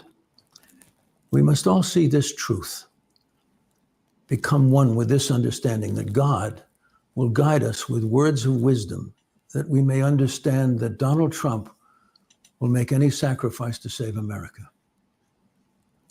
We, the people, are in danger, and we must vote for President Trump because he will save this nation. And the left are all afraid of his strength because he is only for the people. He's not for the power, for the greed, the lies, or wanting to destroy one's hard-earned earnings. We must stop this madness now. Our children are in danger. The left is trying to take away your children and turn them into non-binaries. You all on the left, the ones who are my peers that preach, you all know who you are. What have you all learned in this life? Have you learned the lessons that will bring you to the higher place of eternity? This is now all your lessons. For each one who votes against Trump, this will be among the worst crimes that you will see in your lives. And you know why? This nation has criminals killing your child, father, brother, friend, you, because of the left mentality allowing this border to be open. The ones who are on the left who fight against Trump will pay a price for the injustice of lies that are Kamala Harris and Obama. And all of you who think this is the greatest economy, you will find that your life will sink into a hole of darkness, and the freedom we all once had will be burned in the dark plague of the darkest time in history, like the destruction of the Civil War. My fellow Americans, we've come too far, and this life we were given was the blessing of God, and this is our hope, to remember that he shall chant the words of Psalm 25 and in the Torah, Isaiah 55. We shall overcome. May God watch over us and bring this nation back together so her beauty will shine with her glory, the red, white, and blue. God bless America, and he will protect our nation against this evil left, and Donald Trump will make America great again. Much love to you. Much love. All right, that was John Voight. All right, Aiden Ross and Donald Trump was clearly a huge success for Gen Z. So Aiden Ross just finished his stream with Donald Trump. This man, Aiden Ross, literally had Donald Trump walking out to the song Many Men at the beginning of the stream. Absolutely iconic. And I'm going to be honest, this might be the greatest marketing to Gen Z that I've ever seen from Donald Trump. At peak viewership, there was over 2 million people concurrently watching Aiden Ross stream with Donald Trump. While Trump was on Aiden Ross's stream, he also mentioned some other stuff like ensuring that Playboi Carti drops an album if he's the next president. Literally every single streamer in the world today was broadcasting the Aiden Ross and Donald Trump stream. And after the stream was over, Aiden Ross has now donated over $2.2 million to Trump's campaign. It is not looking good for Kamala Harris right now. Now that most of Gen Z is over 18 years old, they are a huge factor in the upcoming election. There was a lot of speculation on whether this stream with Donald Trump was actually going to happen because just a couple of months ago, Aiden Ross advertised a stream with Kim Jong-un, and that one didn't even happen. I have absolutely no idea how Kamala Harris is going to even respond to such a move like this. Aiden Ross and Donald Trump are the GOATs. Yep, there you go. All right. I don't watch those young kids, but, other people do. So, all right. Chuck Calesto says just in, Minnesota Governor Tim Walz tried to shut down Mike Lindell despite employing hundreds of Minnesota workers. Here we go. Mike, good morning to you. Have you, native Minnesotan that you are, you're getting the champagne out, I guess, along with all of your neighbors to celebrate this great victory for Minnesota, right? Right, absolutely. I'll tell you what, she couldn't have made a bigger mistake picking him if I was on their team. They both have made some of the worst decisions in political history and the biggest non-decisions. So they're two of a kind. You have her non-decision down there to keep that border secure. Waltz in Minnesota, let him burn down Minneapolis, literally destroy our great city. He didn't bring in the National Guard. He made horrible decisions with the China virus when that came in. We had to sit out in snowbanks to eat. And if you had Thanksgiving, if you had 8 people, I think it was, in your house, the neighbors could turn you in for having too many people in your house. I think Christmas, he gave us 4 more. Just a disgusting individual. And you're right, he is very He doesn't bring any enthusiasm to anything. He just does things, horrible decisions. I know he, when they had the masks, before I knew masks didn't work, I had all these masks for the state of Minnesota, and he shut down our Christian churches. So what I was going to do is distribute all the masks to the churches and say, hey, it'll be a mass distributions on Sundays, and you can listen to someone when you're there. I played a game back and forth with that guy, and I was going to run for governor of Minnesota after the 2020 election. Of course, I got into trying to secure our election, so I had other things I had to do. But Waltz feared that, and he put out a hit job on me throughout the state, sent postcards out everywhere. Do we want this guy? And attacking me, attacking, my pillow. And by the way, Minnesota has some of the worst taxes and regulations in the country. We got the regulations we have on business and some of the highest taxes this country's ever seen. He is a horrible, horrible governor, politician, and decision maker. Yep. All right. Moving on. Laura Loomer says, watch. Here we go. The mayor called the governor to request National Guard help, and Minneapolis's police chief followed with a specific request for 600 guardsmen. Tuesday, Walz did not dispute those things happened, but he said city officials misunderstood what the Guard could do. But I don't think the mayor knew what he was asking for. He wanted the National Guard, and what does that mean? I think to the mayor, yes, I think it's a perception. I'm certainly not questioning that. I think the mayor said, I request the National Guard. Whew, this is great. We're going to have massively trained troops. No, you're going to have 19-year-olds who are cooks. The mayor called the governor to request National Guard help. Yep. Yeah, we're going to be releasing all kinds of information in regards to Tim Walz. All right. Tony says, absolutely incredible. Even the UK loves Donald Trump. Here we go. Hi. What's your favorite part about Donald Trump? I watched Donald Trump. I've followed Donald Trump for 3-4 years, yeah, because I was curious about what a bad man he was, yeah. And when I looked into it, there's nothing bad about him. The man's a hero, and that's why they hate him, because he loves his country, and he stands up to the corruption and the just the tyranny, What's the biggest lie that they do say about Donald Trump? There's too many to mention. Every day there's a new lie in there. Now apparently he didn't even get shot now, Apparently he set it up himself. What's that? It's the oldest game in the book. First they try and silence you. If that doesn't work, they try and imprison you. If that doesn't work, they'll kill you. And what have they done with Donald Trump? They've done all of it. They're trying to get rid of him. And he's still standing. The man's God. Turn around and see your tattoo. He loves Donald Trump so much, he's got him tattooed on his back. Awesome. Yeah. Interesting, huh? All right. Moving on. Here we go. Afghanistan Taliban leader Ahmad Mossad says the Biden-Harris administration gave the Taliban $17 billion U.S. tax dollars. Here we go. For the past 3 years, $17 billion has been sent to the Taliban. $17 billion. $17 billion.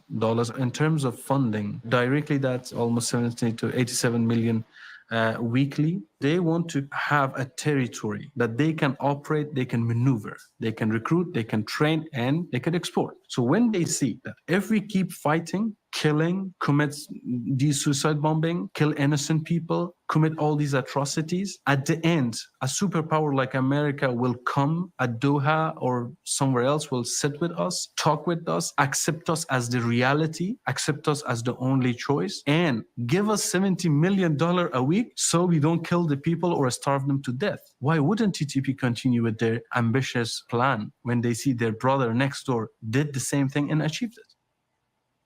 For the past. Yeah.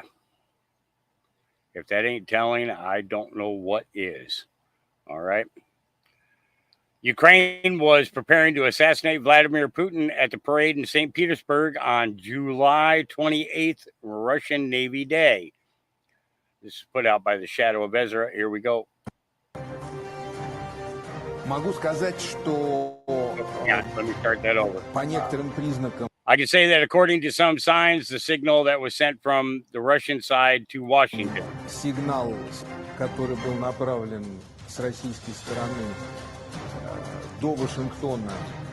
As I understand it, not only to Washington, but also to some other capitals under control of Washington. Я так понимаю, не только до Вашингтона, но и до некоторых других столиц подконтрольных Вашингтону дошел.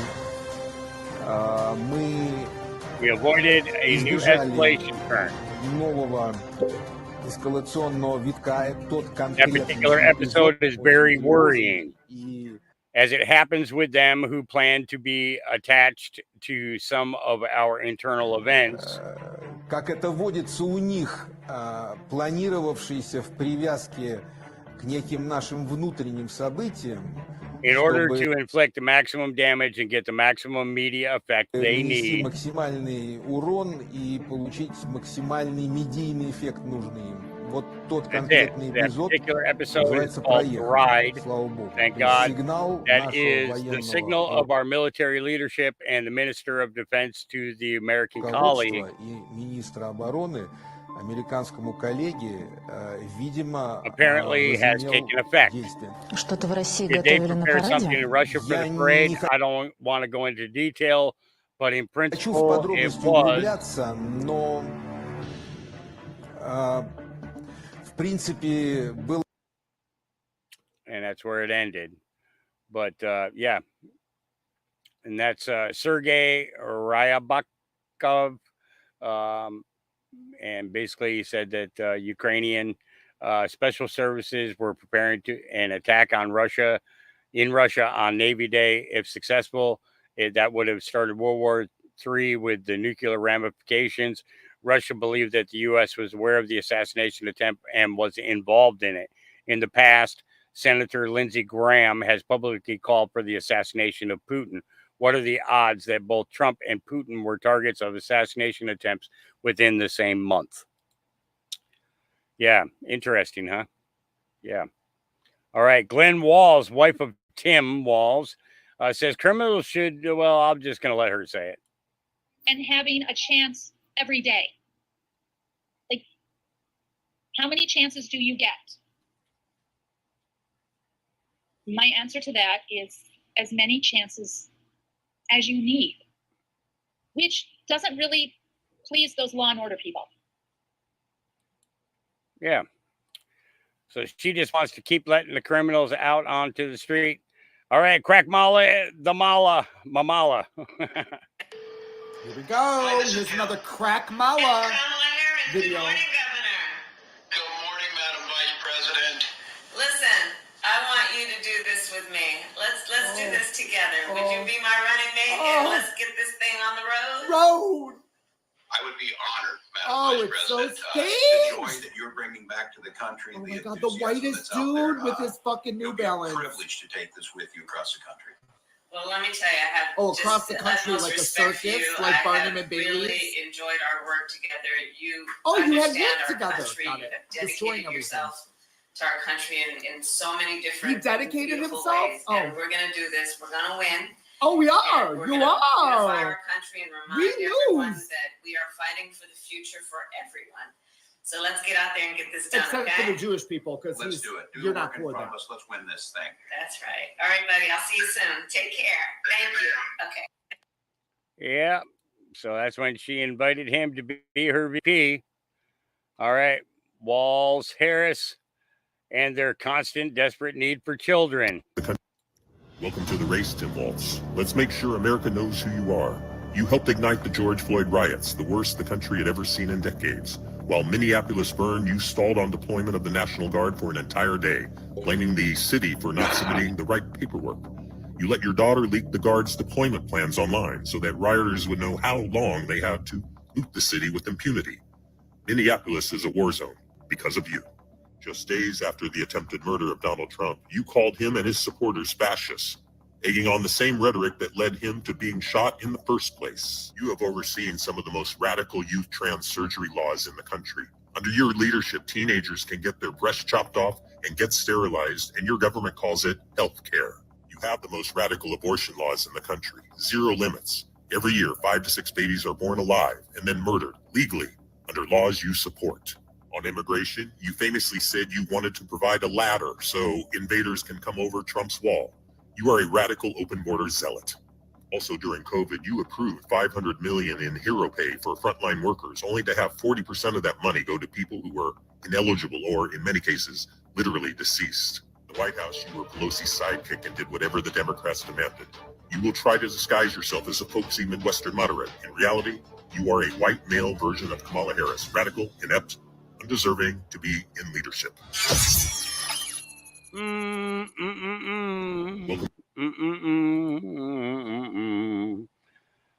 Everything comes out in the wash.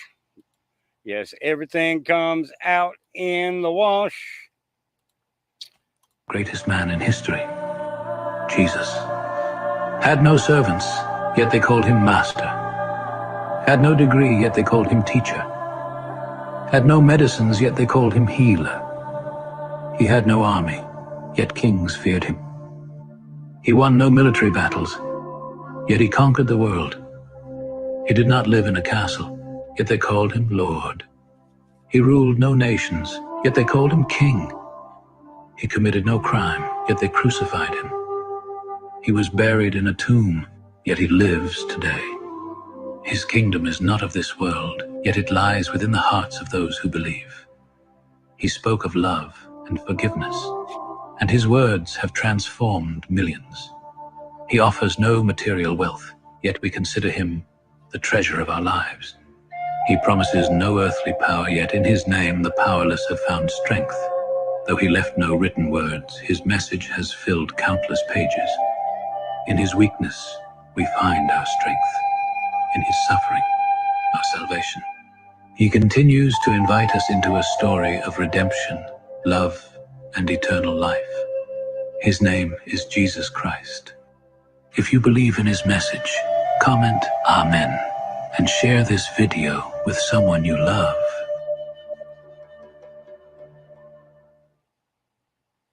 Greatest man in history, Jesus.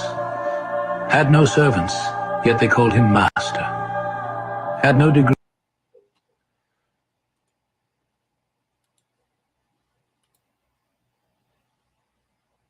All right. Am I seeing this pump of what? Oh, the XRP. No, I've never gotten into any of the crypto stuff. All right, breaking $155 million photo. Mitch McConnell got $89 million in kickbacks, while Chuck Schumer had $66 million of our tax dollars to Ukraine laundered into his own pocketbook. Says top Ukrainian official. Are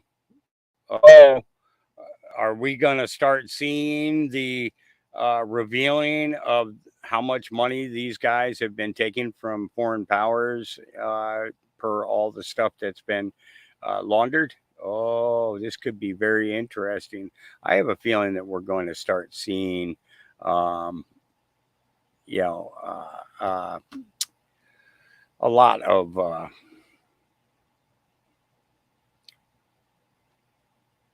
things revealed. This is the aftermath of violence. This is the aftermath of wreckage. This is the aftermath of pain. This, all around me. This. Liquor store, gone. Pawn store down there, gone. AutoZone, burned to the ground. This police station that is supposed to keep people safe can now no longer keep the community safe. Now the community no longer has any protection. And for what? What is the point of all of this wreckage? What is the point of all of this hurt and all of this pain? I was just talking to somebody that's local to this neighborhood, and she told me that now she doesn't have a grocery store, and now they don't have an auto parts store, and now they don't have a liquor store, and they don't have a pawn shop, and they don't have so many small businesses that put their blood, sweat, and tears and their entire livelihoods into building up. They put so much time and energy and money and resources into this neighborhood to build it up for years. possibly a decade to build it up so that it can all be destroyed over the course of 3 or 4 nights. For what? It's not for justice. It's not for black lives, because you're destroying more black lives with all of this destruction than you're helping by protesting. You want to make this about black lives? You want to talk about black lives? Think about all of the people who sacrificed their black lives to build up their dreams here. Think about all the black lives that live in this neighborhood that now don't have a grocery store to go to, that now don't have a Target to go to, that now don't have a gym to go to, that now don't have anywhere to work out, that now don't have anything. Think about those black lives the next time you go out destroying, the next time you go out looting, the next time you react in violence against injustice. I understand injustice, I understand hurt, I understand violence, and I understand pain, but this is not the way. This is not the way. This is not the way. Oh, Linda, you're going to want to make sure you go back to the beginning. You definitely want to watch it from the beginning. There's a whole lot in the especially in the first hour. Absolutely well worth watching. Means you might be behind in the live part, but that's all. It's all stuff that you need to know. All right, I'm not going to go into the article, but breaking FBI raids MAGA Republican Andy Ogles over campaign donations days after he defeated Rhino in GOP primary. Actually, let's go into it. Give me a second. Let me get my glasses. Because Ogles is the one who filed against Kamala Harris, HB 253, I think it was the number of that. Let me see if there's an actual video reporting on this, so I don't have to read it. Nope, there's not. So I got to read it. Here we go. All right, Representative Andy Ogles, Republican from Tennessee, a staunch supporter of the MAGA movement, was targeted by federal authorities just days after securing a hard-fought victory in the Republican primary against a Rhino challenger. The raid, reported by local TV outlet WTVF. Well, how come it's not in here then? Here we go. Now, with breaking news, this is News Channel 5 at 6. Good evening. Here at 6, we are continuing to follow that breaking news exclusive involving Andy Ogles. That news, a federal search warrant served on the Tennessee congressman. Hi, everyone. A lot to get to here at 6 o'clock. I'm Hunter Hoagland alongside Jennifer Krause. Tonight, Ogles is saying FBI agents seized his cell phone. Chief investigative reporter Phil Williams has been working to break this story now for several days. Phil, we know these stories are not easy to break, but you got to the bottom of it. That's right. And that's because the people who know the most are not allowed under federal law to comment. While there's been a lot that we do not know, what we do know tonight is this: Andy Ogles appears to be in serious trouble. I'm an economist. As an economist, I can tell you, as an economist. The congressman who our investigation discovered fabricated much of his resume during his 2022 campaign, including his claims to be a trained economist, now finds himself at the center of an FBI investigation. Knowledgeable sources had confirmed that FBI agents served the first-term Republican with some sort of search warrant last Friday, the day after he won his primary election as he seeks a second term. Less clear was the exact scope of the search.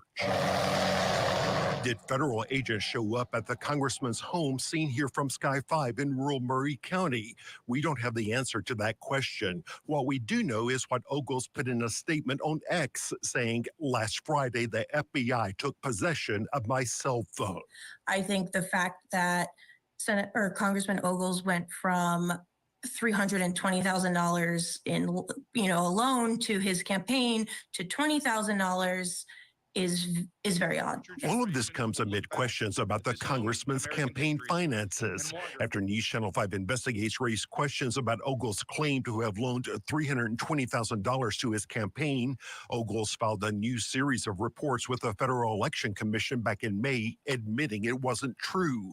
Now, like his friend George Santos, Andy Ogles finds himself in the white-hot glare of a federal criminal investigation. Why does it say that you're not willing to offer that kind of comment?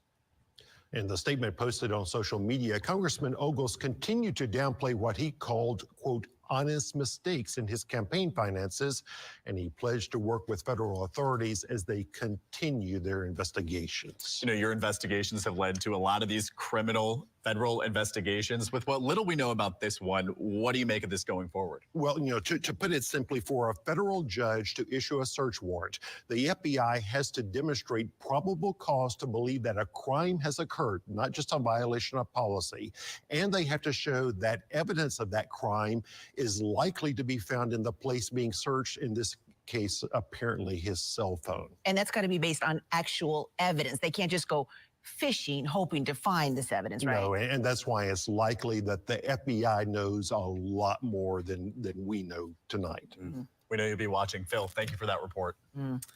So the one thing that I find about this is the fact that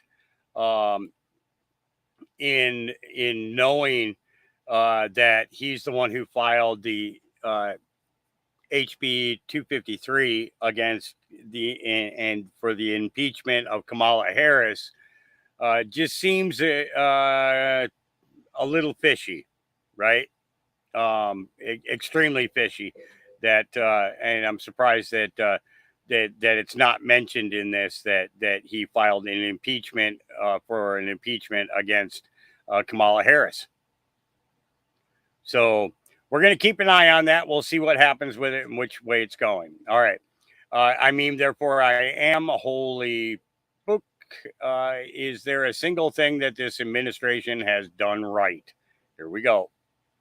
Of Homeland Security paused President Biden's migrant flight program after a report revealed sponsors were being improperly vetted. The program allowed 30,000 migrants per month from Cuba, Haiti, Nicaragua, and Venezuela to come into the United States with the support of a financial sponsor. They could live here and work for 2 years. DHS announced application approvals are temporarily paused. Here's why. The organization Federation for American Immigration Reform, or FAIR, obtained an internal investigation that found U.S. Citizenship and Immigration Services identified thousands of applications with fraudulent information. The investigation found false Social Security numbers, phone numbers, and addresses on the I-34A forms filled out by sponsors. It was discovered that 100 addresses were used on 19,000 forms. Those addresses included warehouses, storage units, and a mobile park home. They also found applications using the same exact answers to questions. In fact, one copied answer was used more than 10,000 times. FAIR's president Dan Stein said in a statement, "Not only has the administration made a mockery of the law, DHS's internal investigation proves that USCIS ignored blatant fraud and confirmed applications despite fictitious information." DHS said there were no problems with vetting migrants, just sponsors. DHS told the AP in a statement that the beneficiaries are thoroughly screened and vetted prior to their arrival to the United States. The department also said it would restart application processing as quickly as possible with appropriate safeguards. Since the program was fully introduced in January 2023, approximately 494,000 people. 494,000, basically 500,000 people that were flown straight into the United States. They didn't even have to come through a border crossing.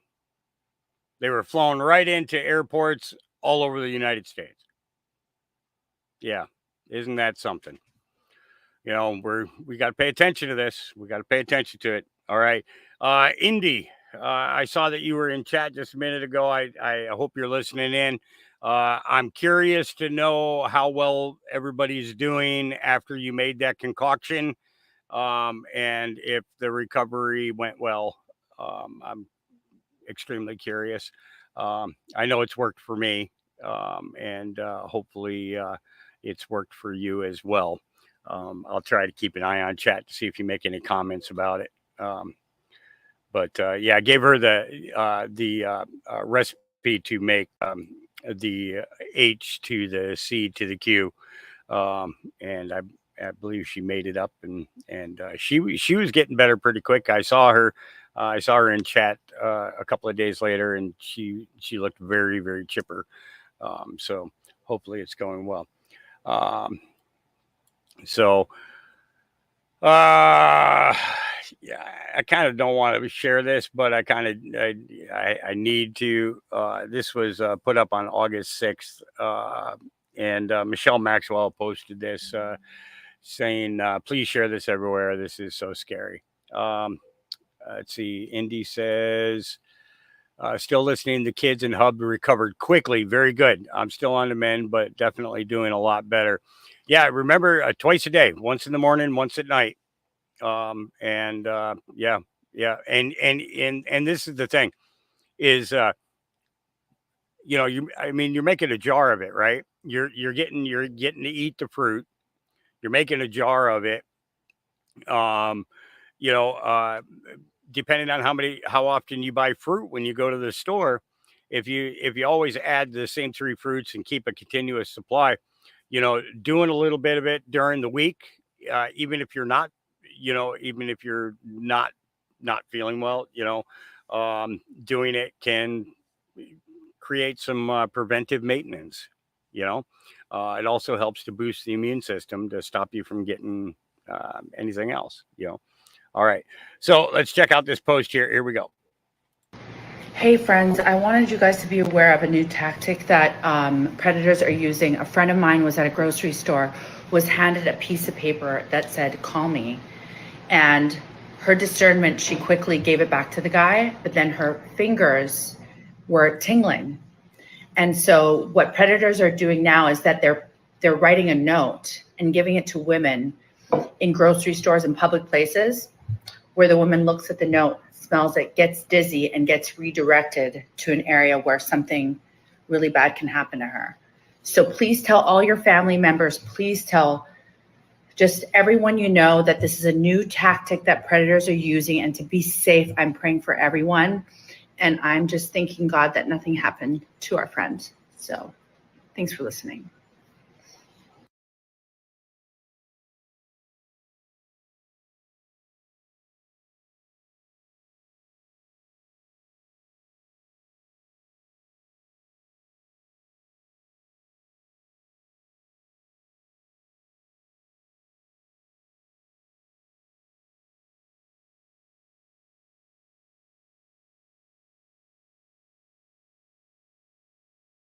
Dang nabbit, I didn't know I was muted.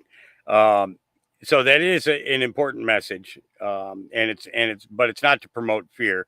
It's just to promote awareness. We have to remember that they were already using pieces of paper on people's cars, on their windshields, or on their doors. And then we also know about the zip ties around the door handles, things like that.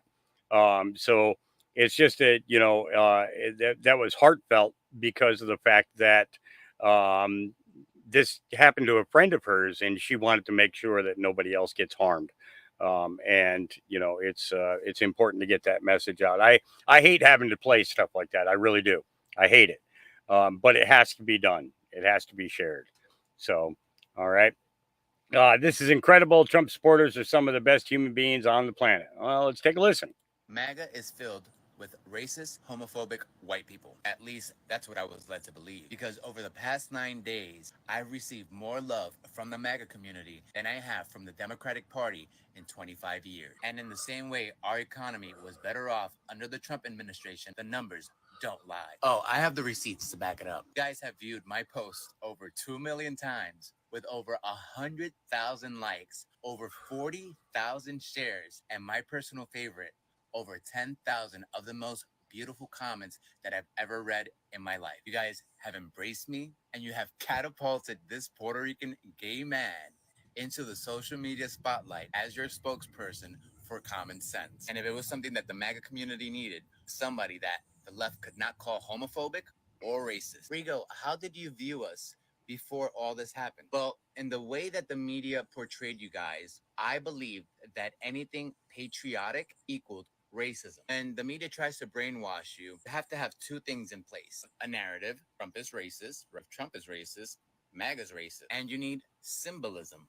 And this is honest to God. Anything with the color red, or anything that had to do with the American flag, or anything patriotic, I saw it as racism. I know, crazy, right? That's how warped they had my mind. Again, narrative, symbolism, and the third part, repetition. Here we go. These white MAGA men will beat you up for being gay. Yeah, not true. The message has been consistent with white conservative men in the comment section. We don't care who you poke in the butt. Let's just clean this country up. No, somebody really said that. I thought it was hilarious. Now, I know this might sound absolutely loony to people on the left, but Republicans can have gay people in their family.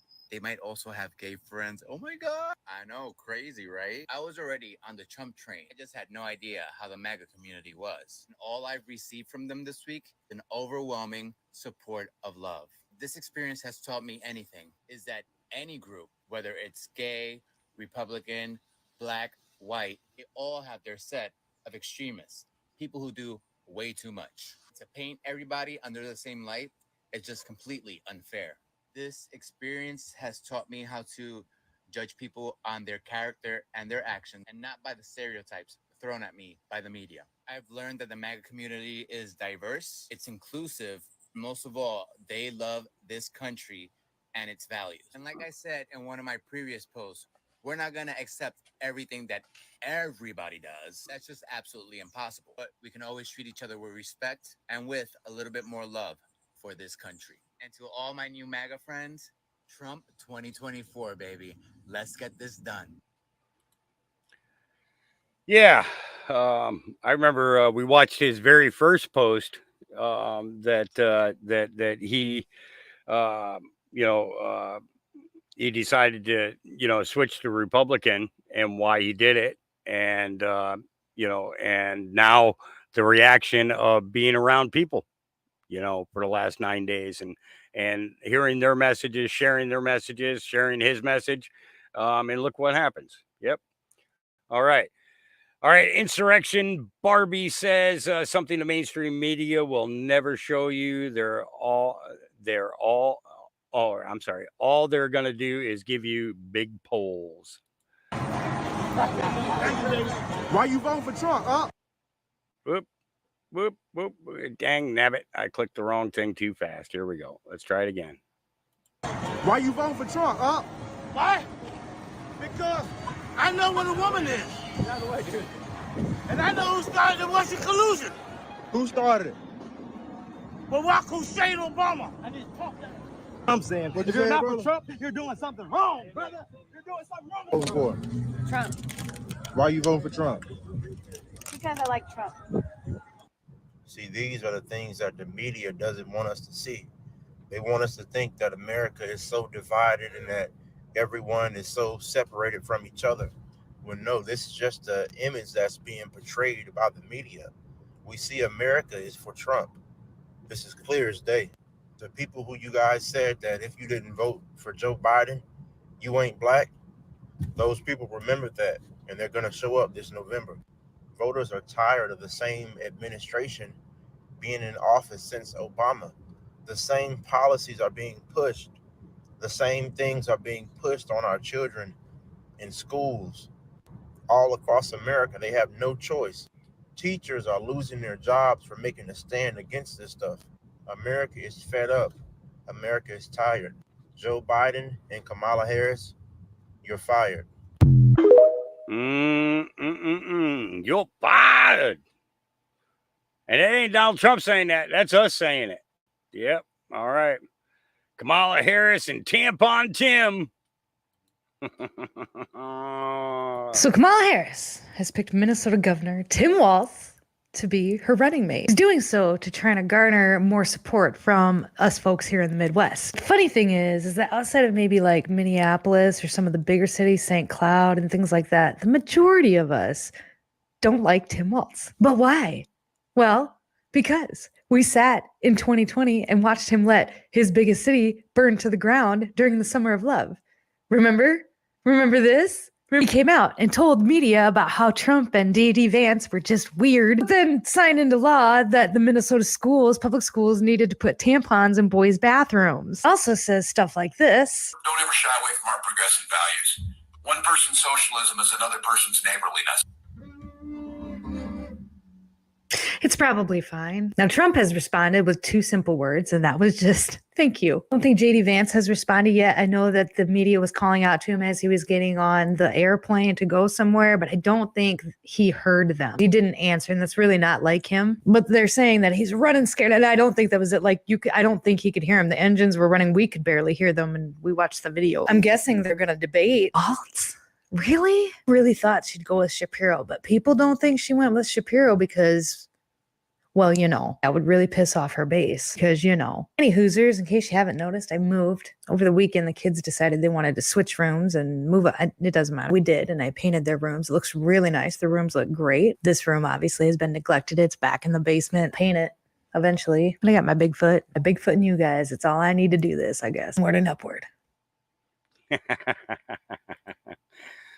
We should send her some paint. All right.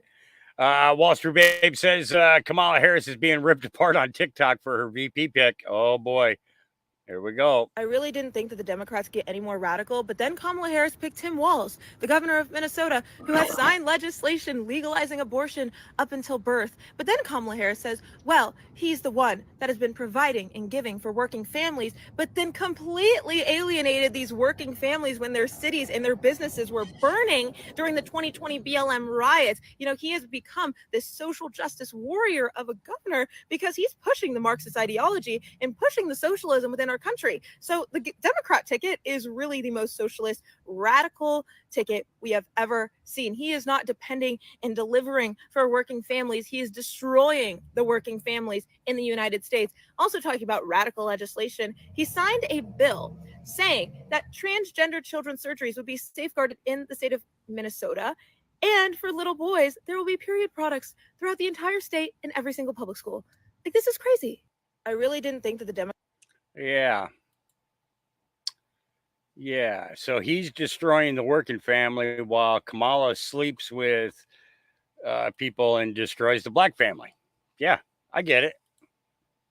Yeah, I get it. Venezuela and England are on the verge of having civil wars. Ukraine just got their F-16s. The stock market in Japan just fucking plummeted. Israel and Iran are on the verge of nuking each other this week, and we barely have a president. And we're all just fucking going to work like everything's chipper. Like there's not similar shit or worse shit coming down the pipeline for us. It doesn't matter who wins this election.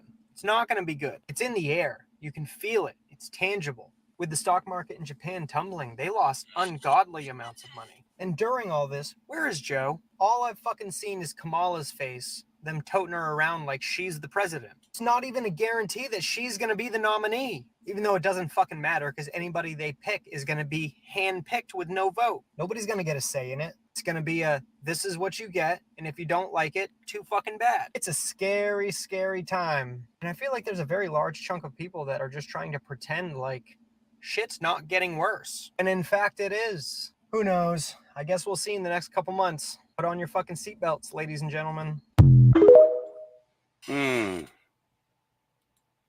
Yep.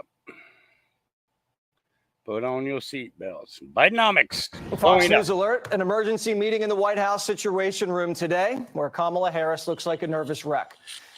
As the Middle East is on the verge of spiraling into a regional war, an American carrier strike group has been rushed into the Gulf as Iran could strike Israel at any moment. American soldiers have already been injured this afternoon in a barrage of rocket attacks on a military base in Iraq. This while Americans woke up at home to a bloodbath.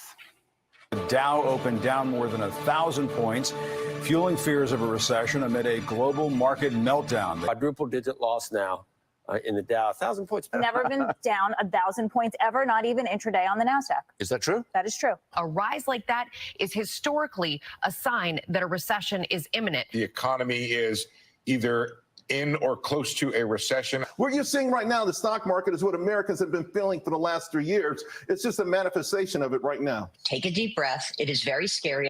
Over $1 trillion wiped out as Bidenomics looks like it's blowing up right before the election. Someone must be proud. That is called Bidenomics. That is called Bidenomics, and we are very proud of Bidenomics. Trump saying today, stock markets are crashing, job numbers are terrible. We are headed to the World War III, and we have two of the most incompetent leaders in history. This is not good. He calls it the Kamala crash. Economists say she detonated the biggest debt bomb in American history when she cast the tie-breaking vote on the $2 trillion spending bill. The yeas are 50, the nays are 50, the Senate being equally divided. The Vice President votes in the affirmative, and the concurrent resolution as amended is adopted. Kamala and Biden raided the Treasury, handed out corporate welfare, imported 10 million foreign workers, declared a war on energy, and then patted themselves on the back. Mr. President, what do you want your legacy for Gen Z to be? Cure the economy. Two economic illiterate tax and spend puppets gave a chip company, Intel, $8 billion of your money. And right under their noses, Intel said thanks and laid off 15,000 workers. This AI bubble, the only thing that's keeping the market afloat, that Bidenomics funded with your tax dollars, could pop before the election. Americans are maxed out on credit cards and are taking on second jobs to keep up, but could soon lose both jobs because of the recklessly corrupt mismanagement of our economy, which will probably end up in another big tech bailout. Watch. The election was already about the economy. And if today's bloodbath continues, voters deserve answers from Hayden Harris, who hasn't done an interview since June. A lot's happened since June. And is Kamala even capable of explaining capital markets, labor markets, the global economy? In the book, This Will Not Pass, the authors say while Biden was negotiating with Republicans for $1 trillion in new spending, Kamala piped in out of nowhere and asked for $4 trillion. And Biden dismissed her comment immediately. Imagine if she had gotten her way. She's never had a job in the private sector and doesn't even know why inflation even happens. What else are you going to do to fix this problem with inflation? All right, thank you. Well, let's start with this. Prices have gone up, and families and individuals are dealing with the realities of that bread costs more, that gas costs more. And we have to understand what that means. That's about the cost of living going up. Thanks. She doesn't even understand what makes prices go up and down. And if she were elected, she'd have stewardship over the most technologically advanced economy in human history, yet believes when you save things on your computer onto the cloud, it actually goes into the clouds. No longer are you necessarily keeping those private files in some file cabinet that's locked in the basement of the house. It's on your laptop, and it's then therefore up here in this cloud that exists above us, right? Mm-hmm. It's no longer in a physical place. With Economics for Dummies at her bedside table and Morning Joe on her DVR, does it really even matter what Kamala knows? It doesn't. She's told what to do. This is what she's really all about. Watch. We have to stay active. And, you know, we have to stay woke. Like, everybody needs to be woke. Mm-hmm. And you can talk about if you're the wokest or woker, but just stay more woke than less woke. This is Kamala's economic philosophy. Equity. She wants to redistribute the wealth and give it to people based on what they look like. Equality suggests often everybody should get the same thing. Well, that often assumes everybody started out in the same place, as opposed to equity, which is everyone should end up in the same place. And if you then understand not everybody started out in the same place, you understand some people need more. So we all end up in the same place. Ending up in the same place is communism, and it's unfeasible. But the arrogance to believe that you, Kamala Harris, who's never run a business, is going to re-engineer the entire U.S. economy so that everybody ends up in the same place, makes the same amount, has the same stuff, is a fantasy and goes against human nature, which she doesn't understand. But they won't let Kamala ever say that again. They have to make this election about caring instead of competence. The Democrat machine is creating fomentum around a woman they tried to strip off the ticket just last year. That's why Obama didn't want Kamala. And his people are telling CNN, Democrats are being irrational. There's a lot of irrational exuberance on the side of, on the Democratic side of the aisle right now because there was despair for some period of time about what November was going to look like. Now people feel like there's a chance. But it is absolutely Trump's race to lose right now. Everybody should be sober about that on the Democratic side. Democrats are still buzzed from the coup, but are about to wake up to a vicious hangover when they realize they're nominating a radical San Francisco socialist to debate a businessman during a recession that she caused and can't explain.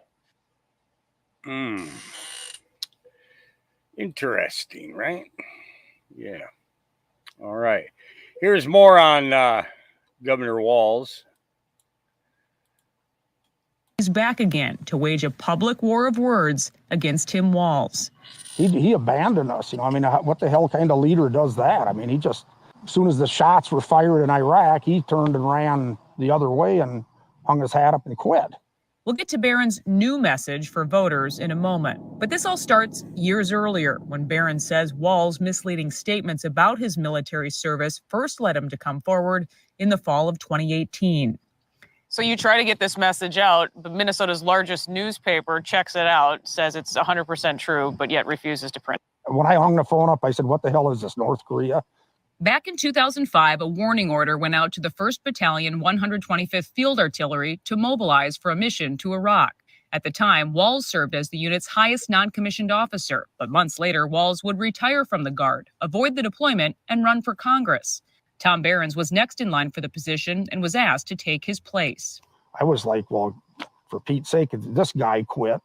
And if I say I'm not going to do it, I mean, what the hell kind of leadership is that? If a company would say that we're going to deploy to Iraq or somewhere and you're going to be gone for whatever amount of time, and then the foreman just says, no, I'm not going. I mean, what does that say to the 500 people that work in that factory? Behrens would go on to serve in Iraq on a nearly 2-year deployment as a command sergeant major. All while Walz began using that title as a congressman. Behrens says he first contacted Walz with his concerns, sending these letters to Washington. They all went unanswered. But then we fast forward to the election in 2018 in Minnesota, and you try at that time to get people's attention with this story and also with what seems to be a very misleading statement that he continued to make about his service. It kind of just sat there. You know, when he was a congressman, he bragged that he was a command sergeant, retired command sergeant major. I'm the highest ranking person ever in the House, and all this lie that he was telling. The state of Minnesota came out after 2018, after this was exposed, and they said, well, he can say that he served as a command sergeant major, but he can't say he's a retired one because he's not.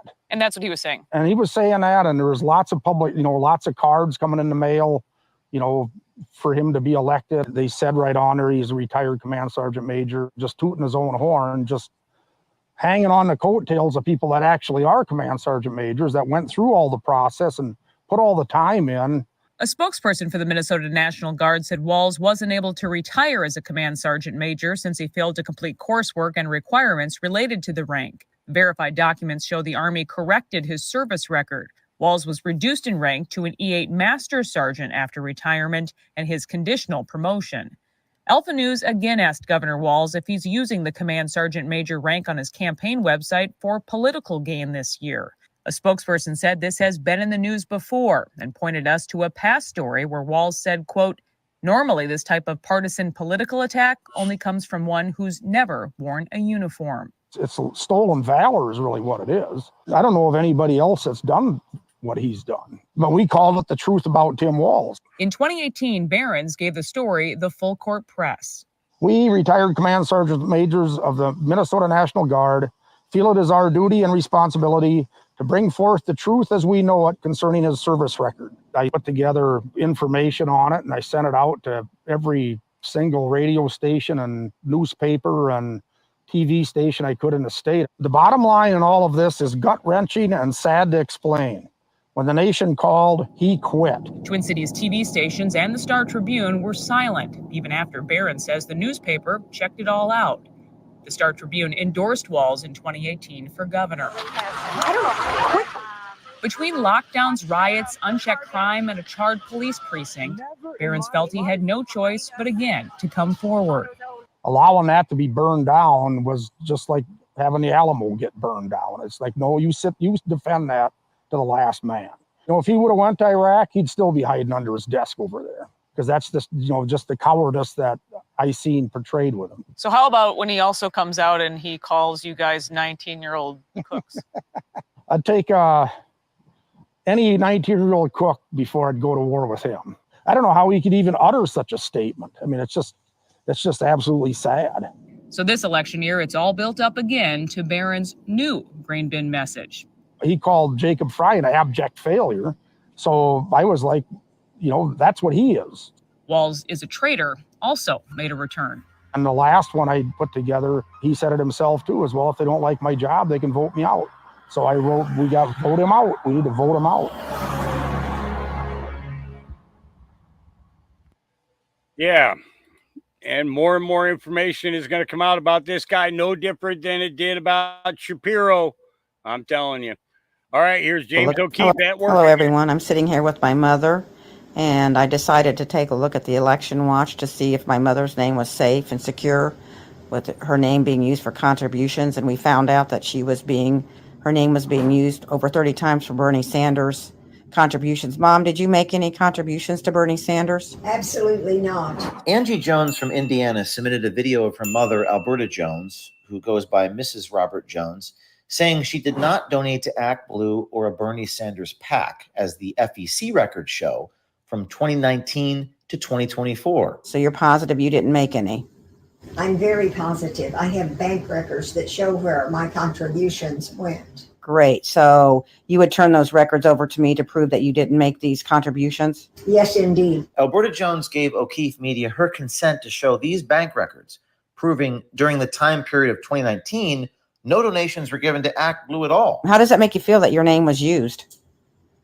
I feel violated.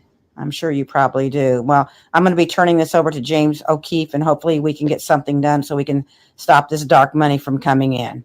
Thank you for your time. I appreciate it. Recent FEC records also show the Jones household, Alberta as Mrs. Robert Jones, has donated to Act Blue in 2024.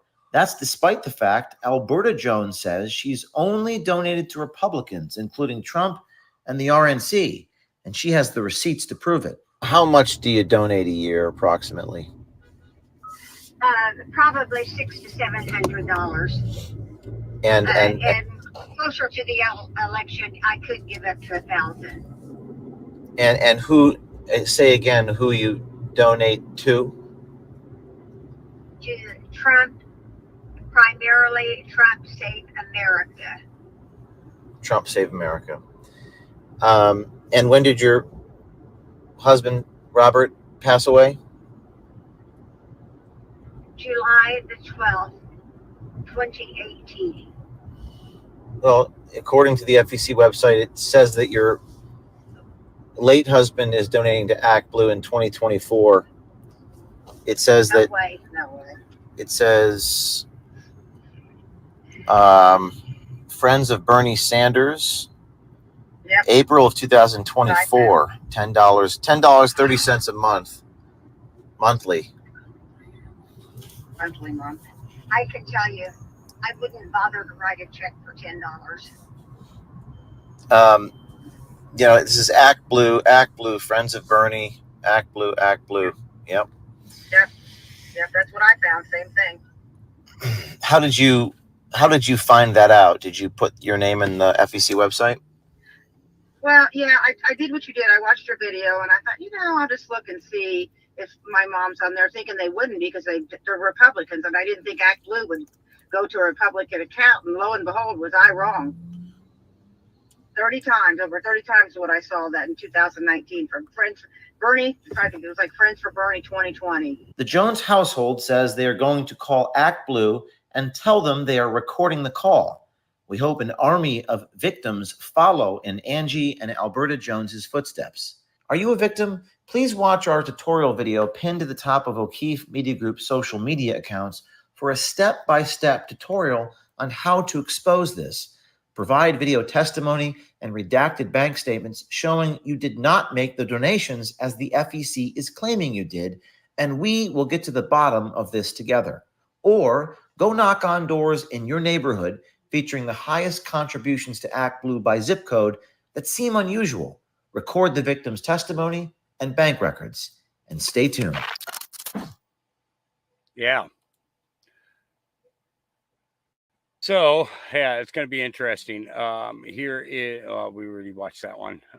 Let's see. So the Harris campaign wanted to check IDs for people who came into the rally today. Apparently this event is massively, I guess you can't say sold out, but filled up. So unless you had a ticket, unless you had emails, unless you were prior registered with your ID, interesting fact, with your ID, you would not be let in. So I'm grateful for the communications and the press organization for the Harris campaign that did let me in after seeing my credentials. So apparently this. So, yeah, but they oppose voter ID to vote for the leader of the free world. Yep. All right. Linda Yesarino. Okay, put this out. This is an open letter to advertisers. Every day, hundreds of millions of people come to X to be part of the only global real-time conversation. They come to share their thoughts and hear others, to share their content and see more, to debate and be debated, to entertain and to be entertained, to inspire and be inspired. There is no substitute for X. The power of this community to bring global conversations to life was the reason I was so excited to join X as CEO in June of 2023. After a career in media and advertising, I thought I had seen everything.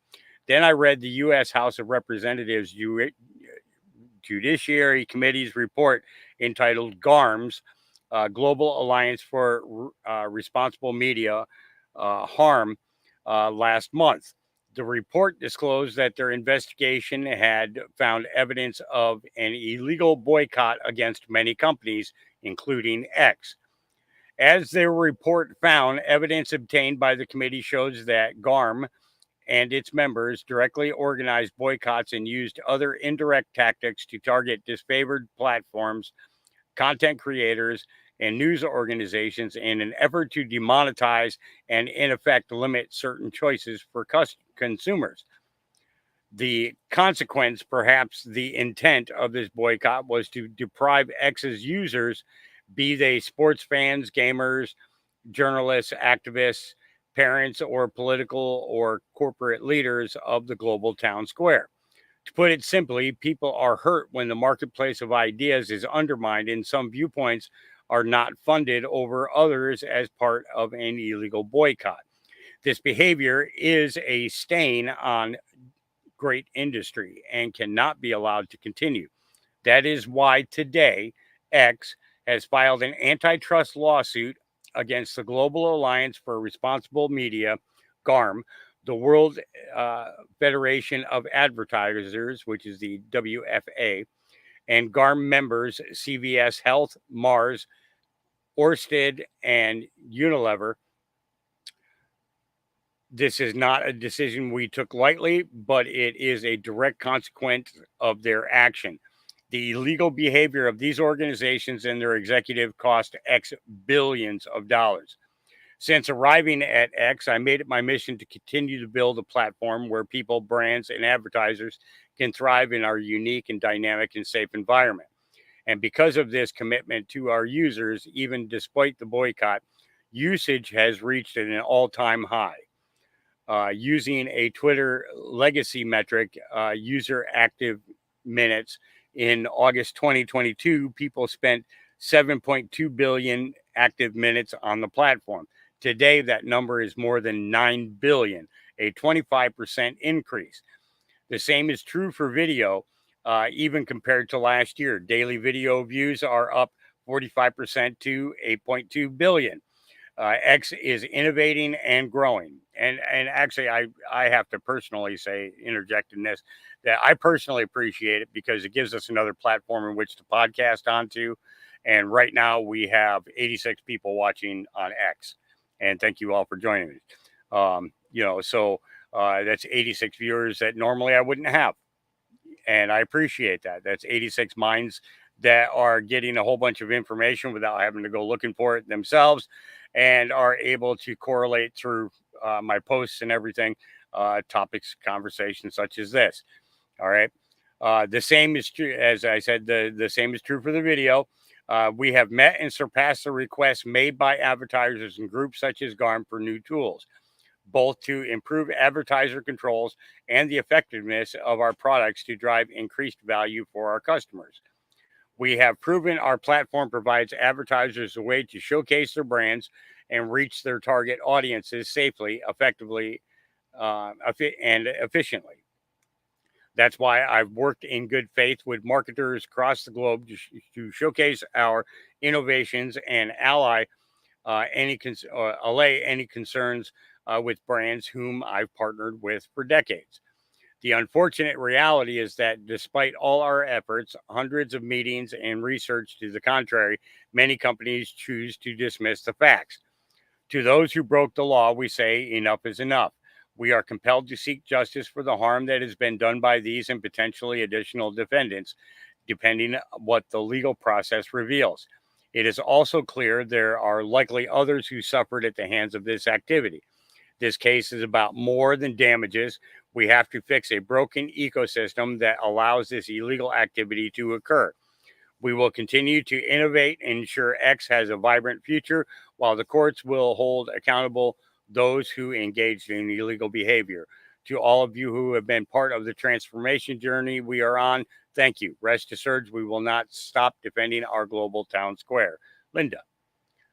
And I think that was a pretty good post. And that's an open letter to the advertisers. And I appreciate the fact that she shared that with everybody, because, they could have kept it private until they got, court dates and everything else, but they didn't. They put it out there. They're showing clear intent and exactly what they're going to try and take on. So it's up to all of us to support them in that mission, to allow free speech and great discourse to be able to happen.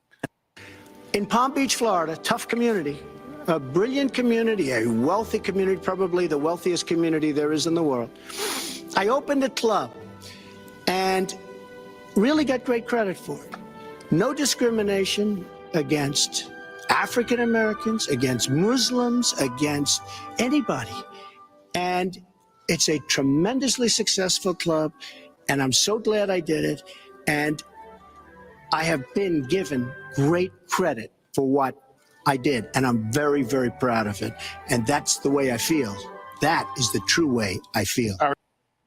In Palm Beach, Florida, tough community. He's always told us who he is, but this is in part to Bo Loudon. In the 1990s, right before President Trump's Mar-a-Lago was the first club open to Black and Jewish people. After Trump's lawyers exposed the Palm Beach Town Council, they lifted their racist restrictions. We know the fake news won't report this. So truth is where it's truth. Okay, here we go. Backfire. Team Trump already up with savage ad against weird Tim Walz. Holy smokes, this will stick.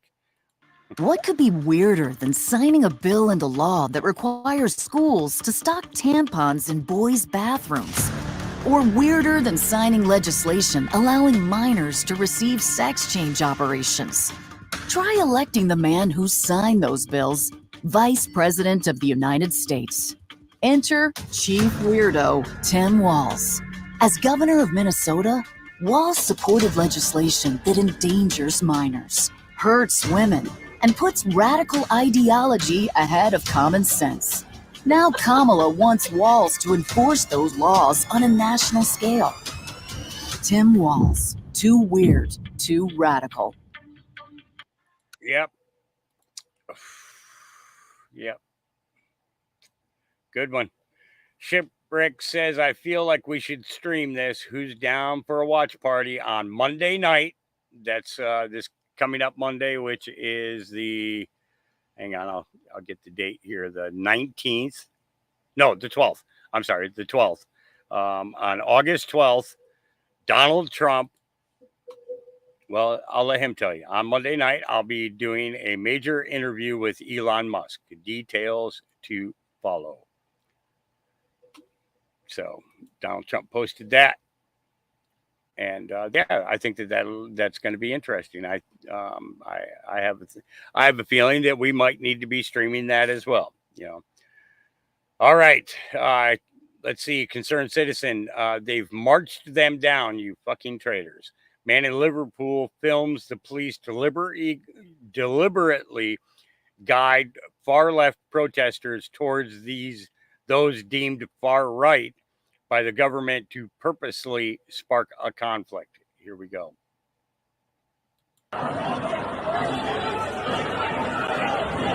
This is a straight as shit. Look what they've caused now. They've brought them to this march, and they're doing it on purpose. You rats. Look at him in the front with his mask on. Fascist. Whoa, they set this up.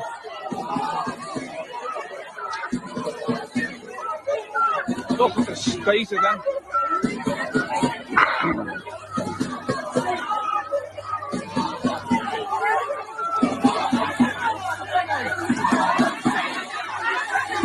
Who caused this? You can see it yourself. They've marched them down from St. George's, all the shit houses.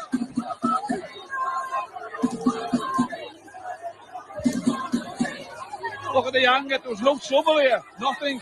Look at it now. You can see with your own eyes. You shithouse traitors.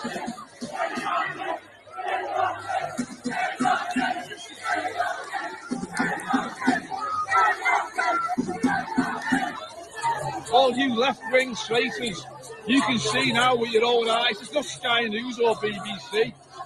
Look at it. They've marched them down from St. George's Hall, and look what they've caused. You fucking traitors. Honest to God.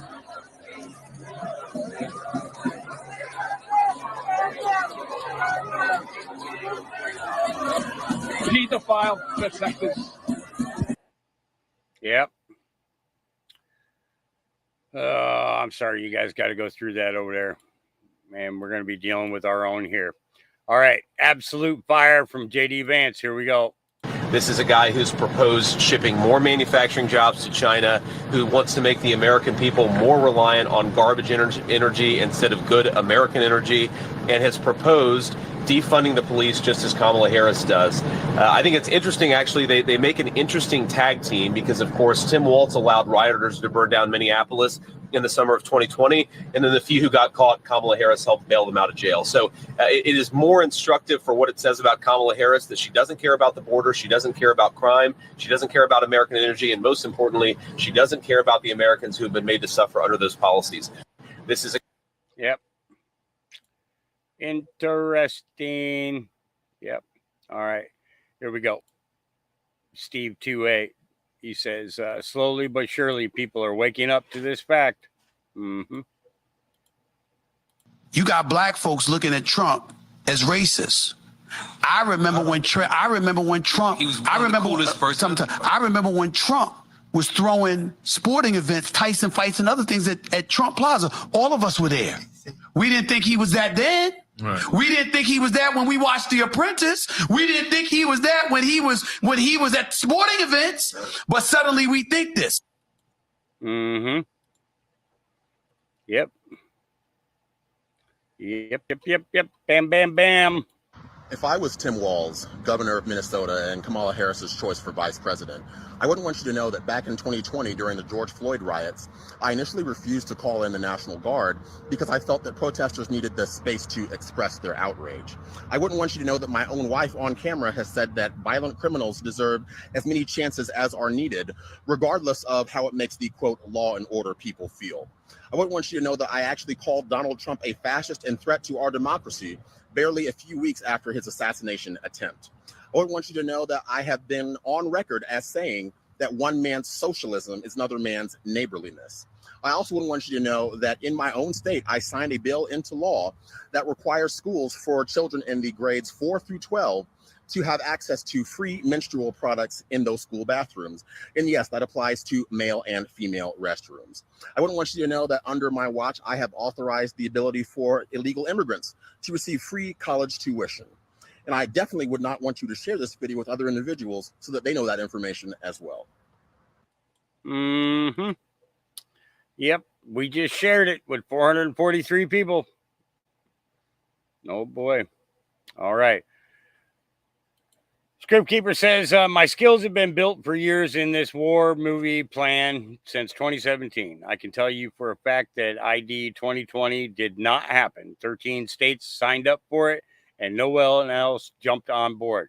Remember the 87,000 IRS agents who were going to come to your house with guns and snatch up your TVs?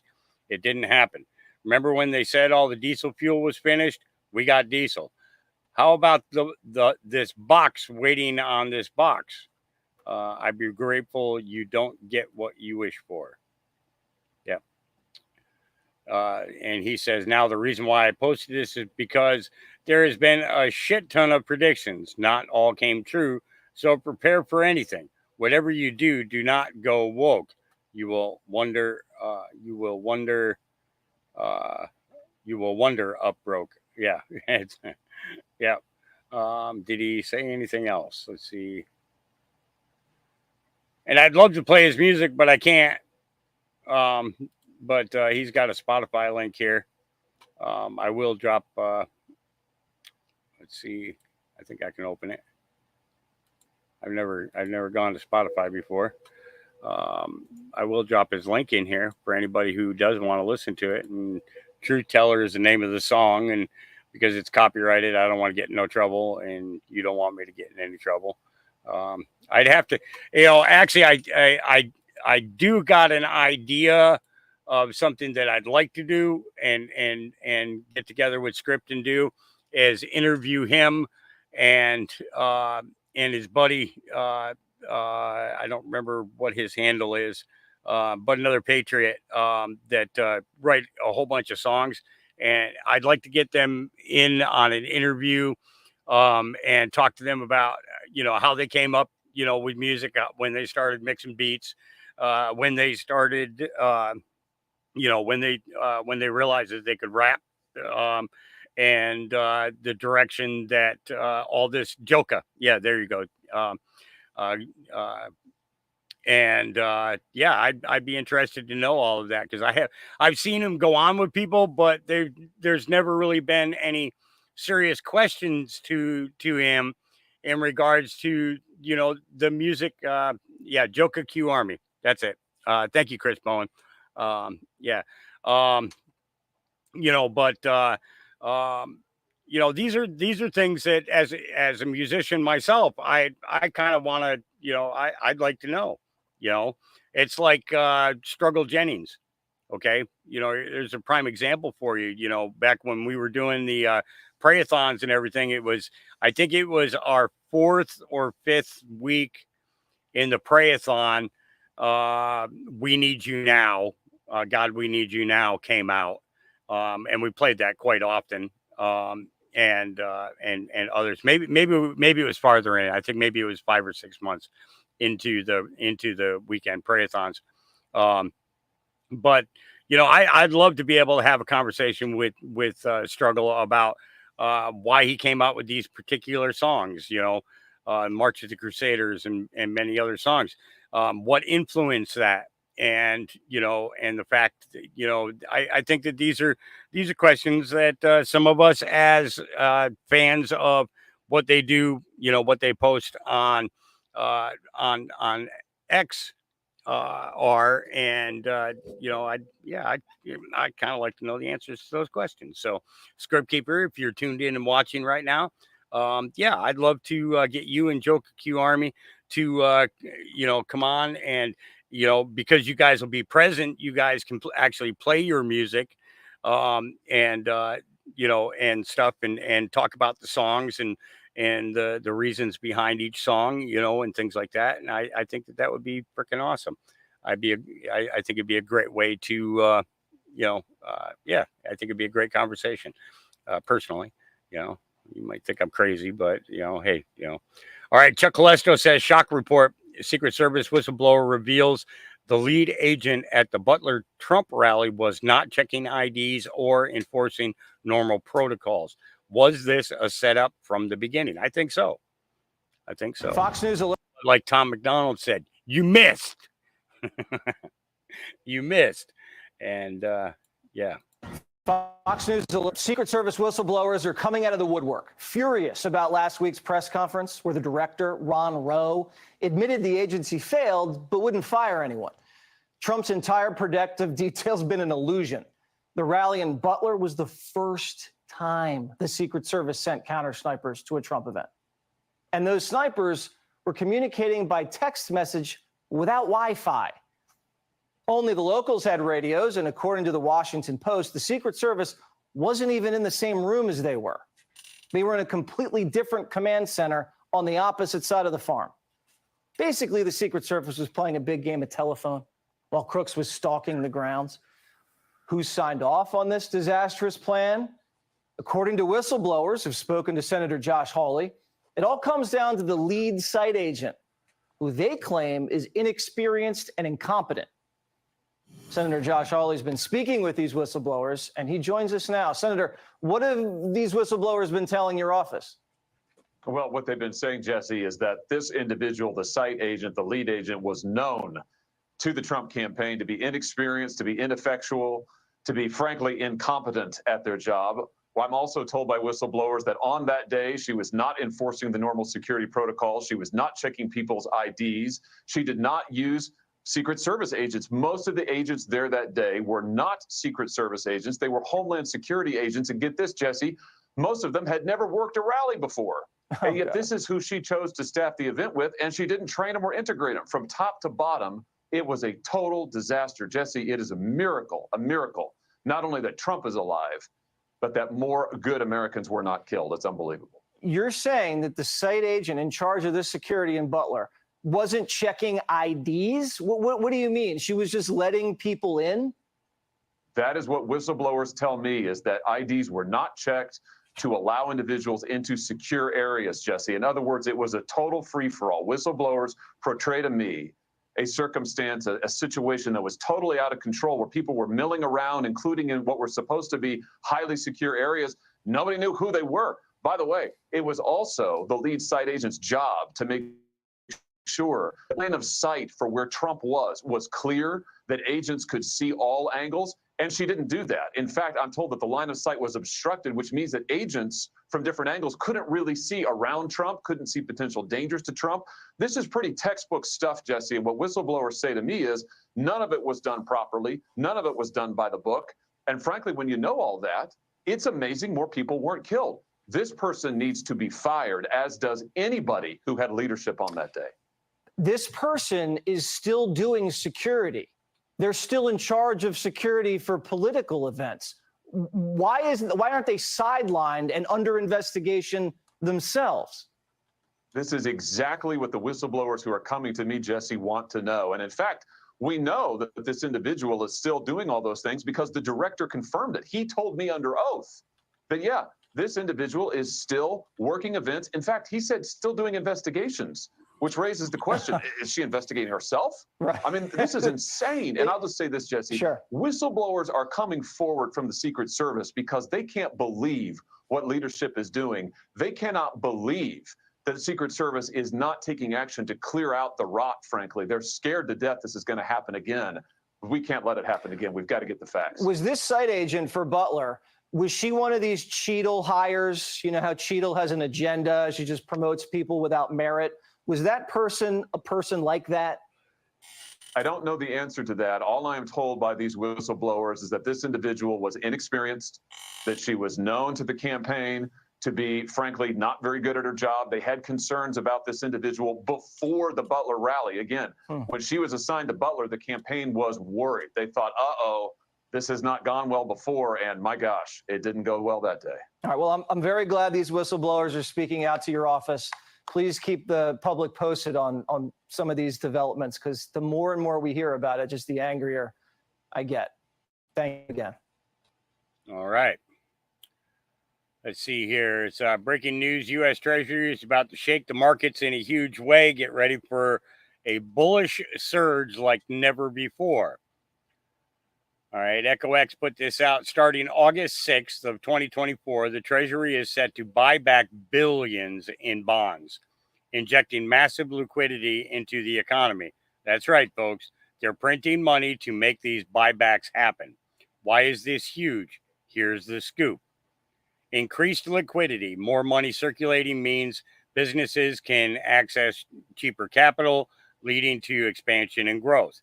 Lower interest rates, bond buybacks drive up prices and push down yields, translating to lower borrowing costs for consumers and companies.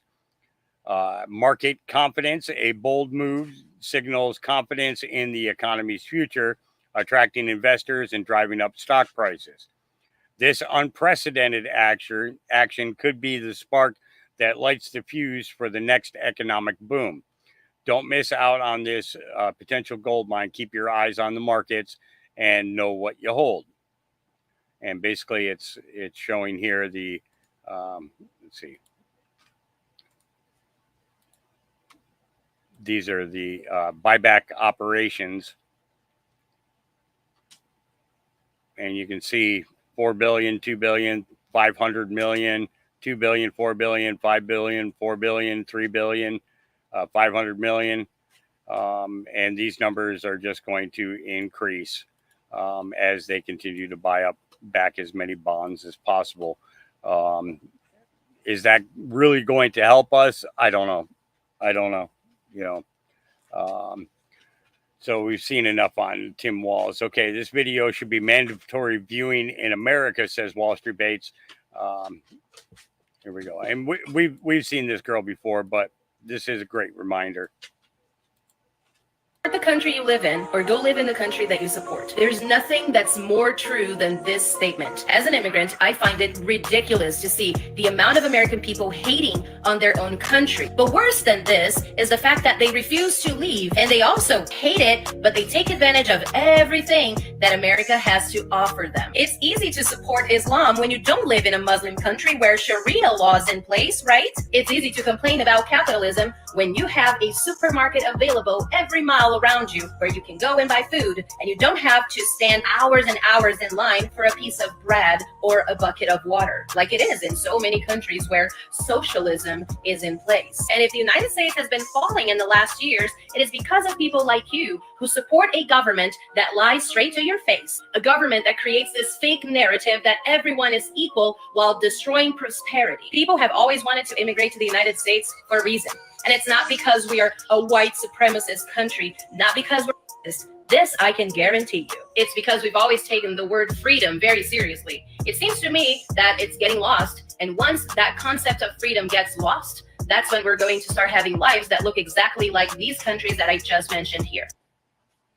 Yeah. Yep. Yep. All right. We're going to keep going. She gets it. Let's see what she gets. God never told you to follow your heart. He said the heart is deceitful, so follow him. Right. He never told you to live your own truth. He said to live his truth, because he is truth. Yep. He never told you to love how you love. He said love how Christ loves. God. Mic drop. Mic drop. We're not to hate. were to expose, share, and then grow.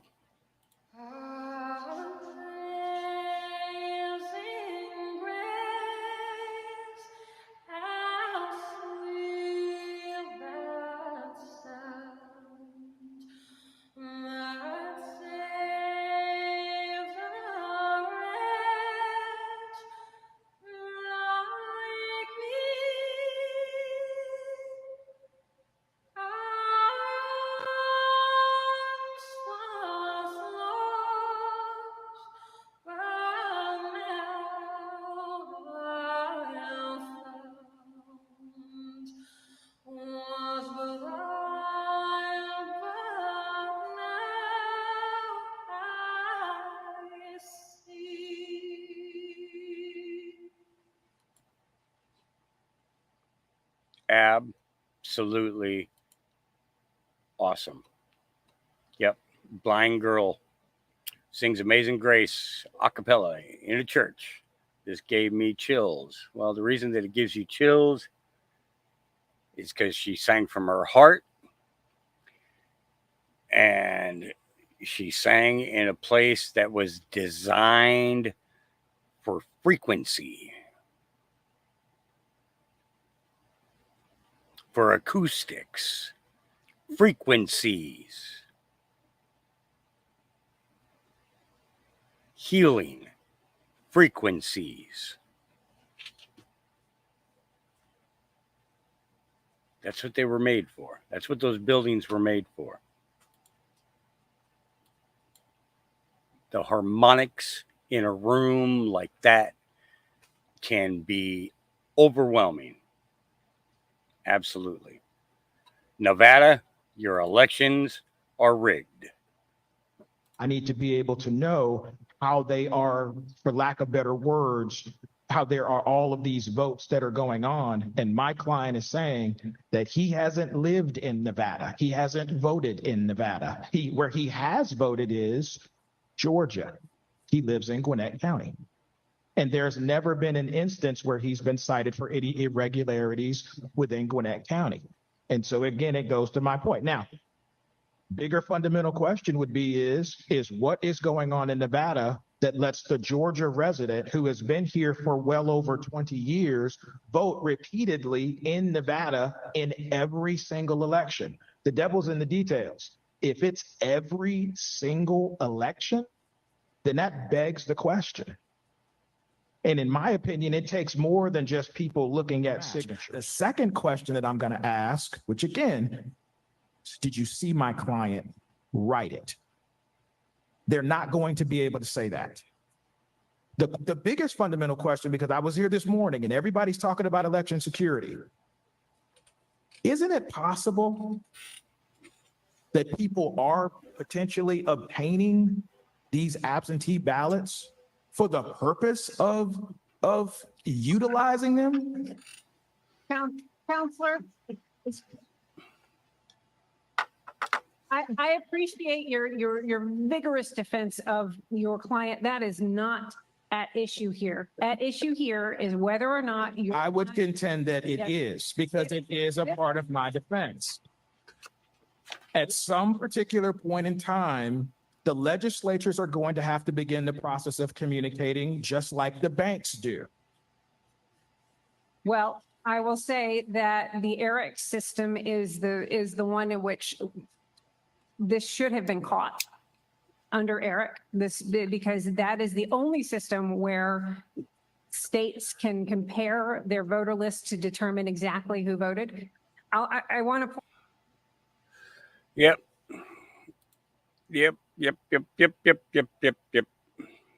MJ Truth Ultra put that out. Nice one. Nice one.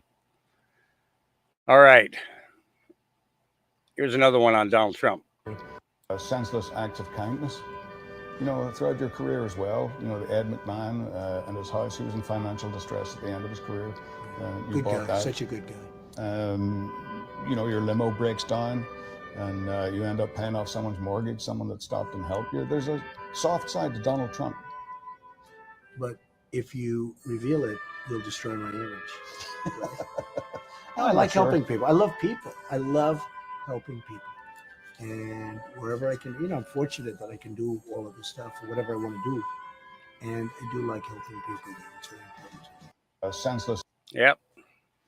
All right. Okay, moving on.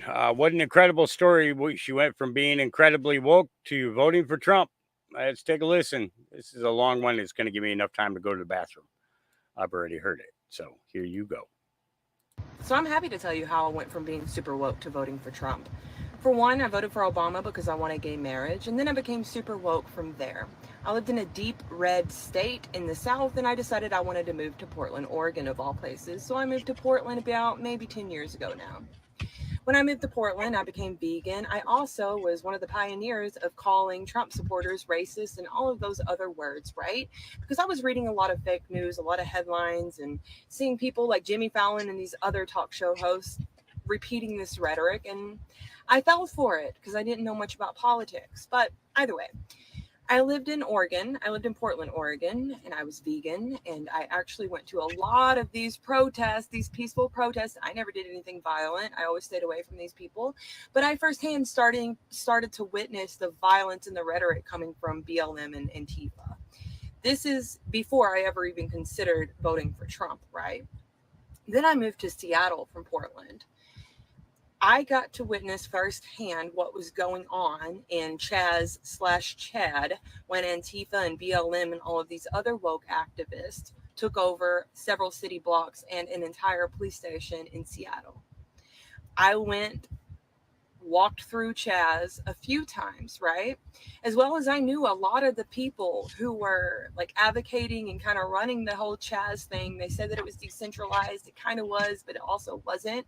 And the reason why I knew a lot of these people was because I was vegan and I participated in a group called Anonymous for the Voiceless. It's a animal rights vegan activist group. And the thing is, a lot of these vegan people, most of them are the same people who identify as Antifa and BLM, and now the pro-Palestine people. They're all the same. Trust me, I've lived in these major cities and I've seen it. So during Chaz, I started realizing that these people are rather hateful. They're criminals. And I was looking at the news and I was like, wow, the way the news is covering this thing that it's peaceful, it absolutely is not. The type of rhetoric that I was hearing firsthand in Chaz were a bunch of white people saying things like white people shouldn't be able to vote and we need to give black people 2 votes, where black people are on the ground and they're literally telling them like, yeah, you're crazy. One black guy got on stage and he said, you know, hey, I'm a former thug. I've stolen a lot of stuff, done a lot of B&Es, and if it were not for the police arresting me and throwing me in jail, I would still be a thug. We need our police. There's bad people out there, and I just want you guys to question the type of rhetoric that you are spreading, essentially. And they booed this dude off stage and about drug him out of the entire little Chaz Chop area by his damn hair. Super rude. So, anyways, I'm hanging out with these same activists, vegan, Antifa, BLM people, right kind of on the end of the Chaz Chop, right? And the conversation comes up of pronouns. And someone is identifying as they, them. And so I just didn't have a conversation with this person because I recognize 2 pronouns. I've always recognized 2 pronouns. And I'm not going to pretend to try to appease someone else. And I wouldn't want anyone to do that for me either. Don't pretend that you go along with whatever I'm about to try to be fake. I refuse to do that. So I just didn't even have the conversation with these people. Later, they were like, hey, why did you walk off during that conversation? I was like, because I didn't want to challenge your whole pronoun thing, but I explained to them that I recognize 2 pronouns. In that instant, those Antifa, BLM, and vegan rights activists turned on me. They flipped a switch. They turned into hostile thugs, essentially. So I left and I thought, wow, you know, these people are hateful. Their rhetoric is hateful. And technically, I've been pretty hateful like them. I've been repeating a lot of these talking points on these fake news channels that I've been seeing. And maybe I should really question what I'm about. So not only did I was vegan for 5 years, and not only did I become more and more ill, I started getting chronic illnesses from eating the vegan diet. So I switched back and I just decided I'm eating meat again. I'm not going to do this whole vegan thing. So then the vegans got super butthurt about it. I started getting death threats from Antifa as well as BLM in the area. They lost their minds. They tried telling me that if I would apologize and I would recognize that there's more than two genders, as well as recognize my white privilege, that they would let me back into their little gang. So, and I have receipts to prove it. I have all these old messages, and I basically told them to fuck off. At that point, I realized how hateful and how ignorant these people were. So I started opening my mind to Trump. I was like, or actually, too, another thing that happened in that time was the 2020 Democratic debates. And I was watching these like 20 odd something people debate on the Democratic debate stage. And I was still set on, I'm going to find me a Democrat to vote for because I'm not a fan of Trump. So I watched the rhetoric on the debate stage. I watched Kamala call Joe Biden racist and all this stuff. I watched Tulsi just rip Kamala a new one, and I saw how deeply unpopular Kamala was, and for many reasons, because she's a Marxist and she's further left than Bernie ever even could dream of being, right? Anyways, my breaking point with the Democrat Party was when everyone but Tulsi raised their hand on a debate stage saying that they would offer free health insurance to illegal immigrants and that they were pro open borders, and calling people like Donald Trump racist for wanting safe borders, which is kind of weird because now Kamala is saying that she's going to close the borders and hire more people and all this stuff. The same stuff she called Donald Trump racist for, mind you. She's full of shit. They're lying, blaming the border issue right now on Trump. I will say that, but that's not the point of this video. The point is, I started really paying attention to Trump. I started listening to a lot of my friends, many who were minorities who supported Trump, who I myself were like, oh my God, you're racist if you follow Trump, blah, blah, blah, blah, blah. You know, the woke mindset bullshit. And I realized Trump's not that bad, and he's definitely not as bad as these socialist Marxists in the Democratic Party. The Obama-era Democrats are gone, and they have been replaced with extremists like Kamala, who cannot tell the difference between a man and a woman. So I rejected a lot of the nonsensical men can be women, blah, blah, blah. I do not at all agree with sexualizing or mutilating children's bodies. I think it's absolutely disgusting. So there's nothing that the Democrat Party could do to get me back at this point, other than drop all the crazy fringe bullshit that they've made up, right?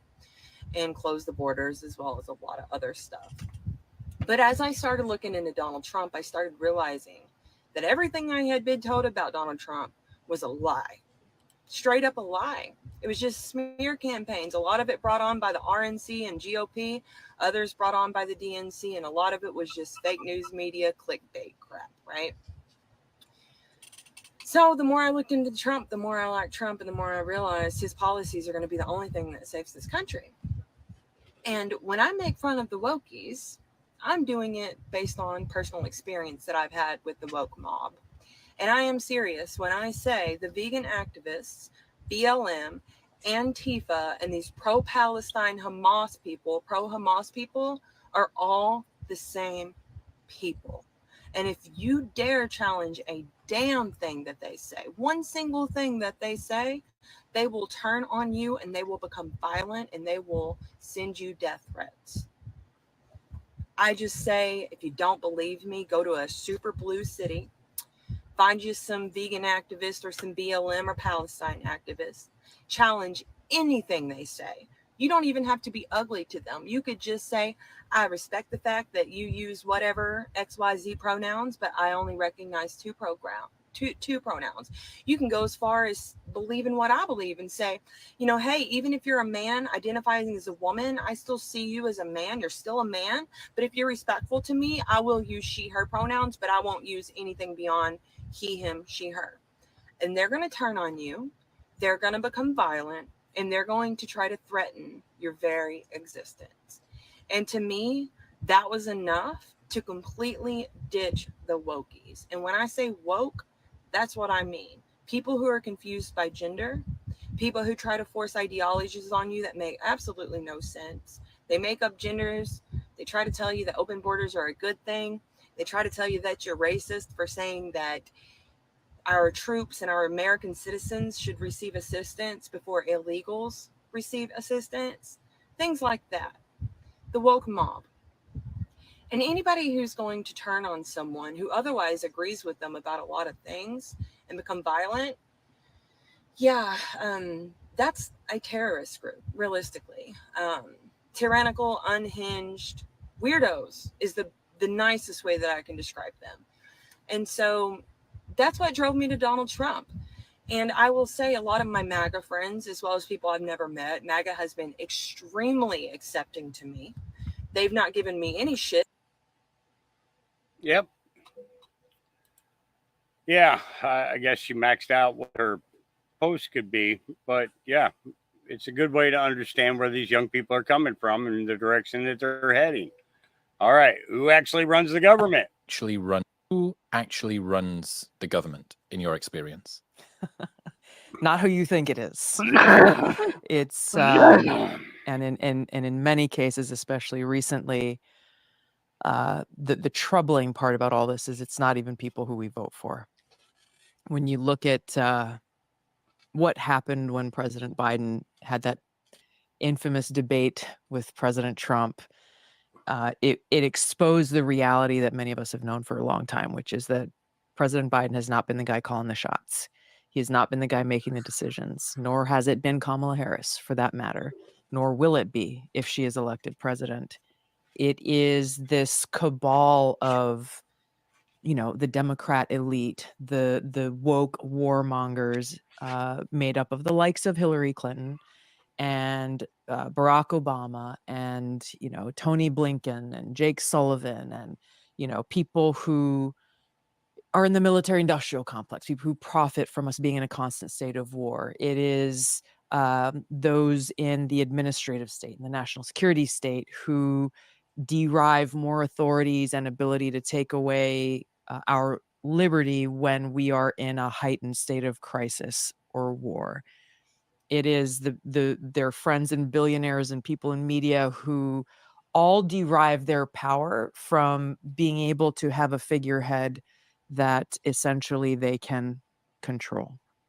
And the most troubling part about, there's so many things wrong with this, of course, but really at the most fundamental level, you look at, our country is the oldest democracy in the world, but the reality of a truly functioning and thriving democracy that has brought to life the vision that our founders had for us, that we really have a government of, by, and for the people, and that we have the ability and responsibility, for that matter, to ensure that the government we have only exists with the consent of the governed. That becomes very hard to do, to hold people accountable when the person that you voted for is certainly not the one making the decisions. How long has that been the case? Was it ever the case that the president ran the country? When was the inflection point? I don't know that there's one specific. I mean, there has been, as personalities come in and shift here and there. I would say the answer to that has probably changed. But in the election that we are facing here very shortly in the United States, it's our opportunity to hit the reset button. And, however. Time to hit the reset button. Yep. I agree. Less than a month ago, Tim Walz claimed Joe Biden was fit for office. Oh, yeah. Remember this? Do you think he's fit for office? Yes, fit for office. President has 3.5 years of delivering for us, going through what we've all been through. None of us are denying. Thursday night was a bad performance. It was a bad hit, if you will, on that. But it doesn't impact what I believe. He's delivering. Is he fit for office? Do you think he's? Yeah. Makes you really want to trust the guy, right? Yeah. EBS. Here we go. Because when you see the emergency broadcast system, it basically just means that the light has won. And they have to present a final event that is going to not shock people, but is going to be so big that then they can start slowly revealing everything that has been. Because think about it. If you take an entire population who has been so deeply programmed to how the world really functions, and then you just come in and you crumble their whole perspective of reality, it could create a fucking mess. First of all, people mad. Do you know how many people are going to be fucking frustrated when they realize that like they've just been paying empty taxes? It hasn't been going to anywhere. Their name isn't even real. Like, it goes so far as to how they created this slave system. A lot of people are going to be enraged when they realize this. So it could be chaotic. I'm not saying it's going to be like post-apocalyptic and like all this crazy shit. And if you have no idea what the fuck I'm talking about, basically, if you didn't know, there's like a bunch of evil shit that's been happening on the planet. And right now we're being liberated from that. I'm curious, have you been feeling an energetic shift? Because I feel like I'm not grieving the old world or the old way of living, but I'm definitely saying goodbye to it. It's as if I'm enjoying my last moments in this old way of being, because I know that once this transition starts, there's no going back. There's no going back. Yep. All right. Trader Jill says, just a Florida man being a Florida man. Sound up. Now me, I was scared. But Lieutenant Dan, he was mad. You call this a storm? Oh, you son of a... Oh! It's time for a showdown! Well, some people found humor in the hurricane. Others didn't find so much of it. You know, lots of things going on down there in Florida. We'll be covering a little bit of that, I think. But it's getting kind of late now. We're already 3 hours, 45 minutes into this. All right. According to this guy, we might experience a timeline jump. The hell do we know? So here's breaking news on Whoops. 24. We're going to be jumping timelines. So here's breaking news on August 8th, 2024. We're going to be jumping timelines according to Project Looking Glass, which it's a secret government project. How the hell do we know about this? Damn it, man. We know about it from this guy right here who made the claim back in June. So if you're unfamiliar with what Project Looking Glass is, it's a secret government project which we somehow know about that uses quantum computing and advanced technology to look at other timelines, the future, and alter our timeline, or to force a timeline jump. And how would they do that? How could they force a timeline jump? Have you ever heard of collective consciousness? Because that's basically what it sums up to. Project Looking Glass discovered that if you get enough people that are thinking about and manifesting the same thing, you could alter the timeline. And TikTok, I'm just joking. This is all for shits and giggles, entertainment purposes only, and whatnot. The fall of the Soviet Union was thought to be the direct result of Project Looking Glass manifestation. And I can see everybody rolling their eyes. So how do you jump all of humanity into a different timeline? All you would need is a catastrophic event that would induce fear into the general public. When people are in a state of fear and confusion, they are less effective at manifesting their own desires, making the reality of today easier to manipulate by outside forces. They just need enough people to be afraid to do what they want to do. And who's they? I have no idea. Obviously. How am I supposed to know this shit? This is a secret government project. How am I supposed to know this? I'm just a dude from Missouri with a cat that walks in the cemetery. But they sure did pick an interesting date to do this on August 8th, 2024. Because the coincidences that surround August 8th, 2024, it's just too much. And what am I talking about? I'm talking about the time traveler, Donald J. Trump. But that's for another video. Don't let them manipulate you this week. Be in control of your own consciousness. Fuck Project Looking Glass. Damn it, man. The other Donald Trump video is coming. I promise. A lot of people are thinking that Trump's a time traveler. Well, we're going to find out one day. All right. Open your eyes, people, and look at what is really happening. Are you all really that fucking blind that you can't see what's going on around you? Surely people are not this fucking stupid. Everyone is paying attention to what they're seeing on the news, but they're not fucking realising they are only showing what they want you to fucking see. Like all the riots that are going off across the country, the media are showing all the mindless thugs smashing shit up, burning fucking buildings, flipping cars, smashing the shit out of cars. But what they're not showing is the two-tier policing that's going on. If you watched anything that happened in Birmingham last night, you can clearly see there is no fucking police presence. But why? People need to open their fucking eyes and clearly see that the government are fucking controlling this. They are dividing the whole country for a fucking purpose. Now, since a few of my videos have popped off, I've had so many people from America, Australia, Ireland, all add me and all message me. And believe me, guys, this is happening across the globe. We just aren't seeing it because the media and the government control the narrative. Do people not find it strange that we are sending billions and billions of pounds out of this country to other countries to support them in efforts that we don't even see about anymore? You know, some people from the States have told me that they have given 160 billion to Ukraine. Why the fuck is so much money being sent over to Ukraine? Now, they're meant to be going for a war, but when was the last time you see anything on the TV, in the fucking media, about what's going on in Ukraine?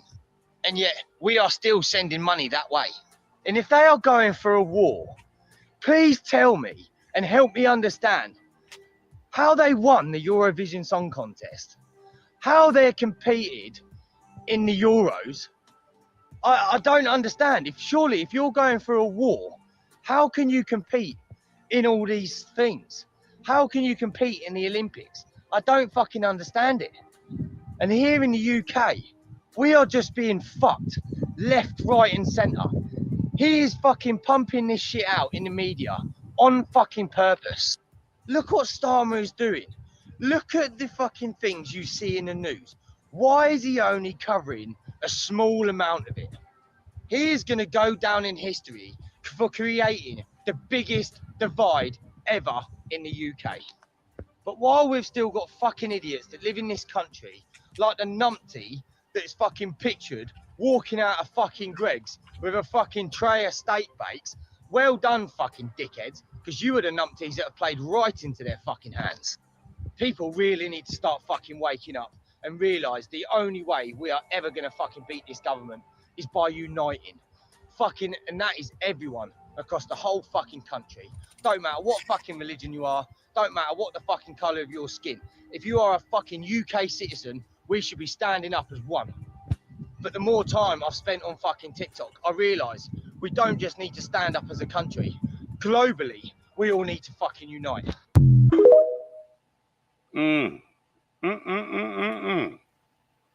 Globally, he says, yep. I mean, therefore I am, says, breaking. Arizona Senator Jake Hoffman has been approached by an Instagram whistleblower with nearly 150,000 followers who provided screenshots revealing that the Harris campaign used paid partnerships to generate content endorsing her. Yep. Over the series of 3 posts, we're inviting you to share what you admire about the Biden-Harris administration, what initiatives you support, or simply why you believe Kamala Harris, with Joe Biden's endorsement, is the best candidate for the job.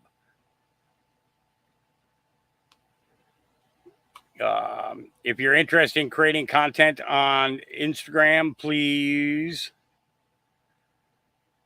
give me 1 second.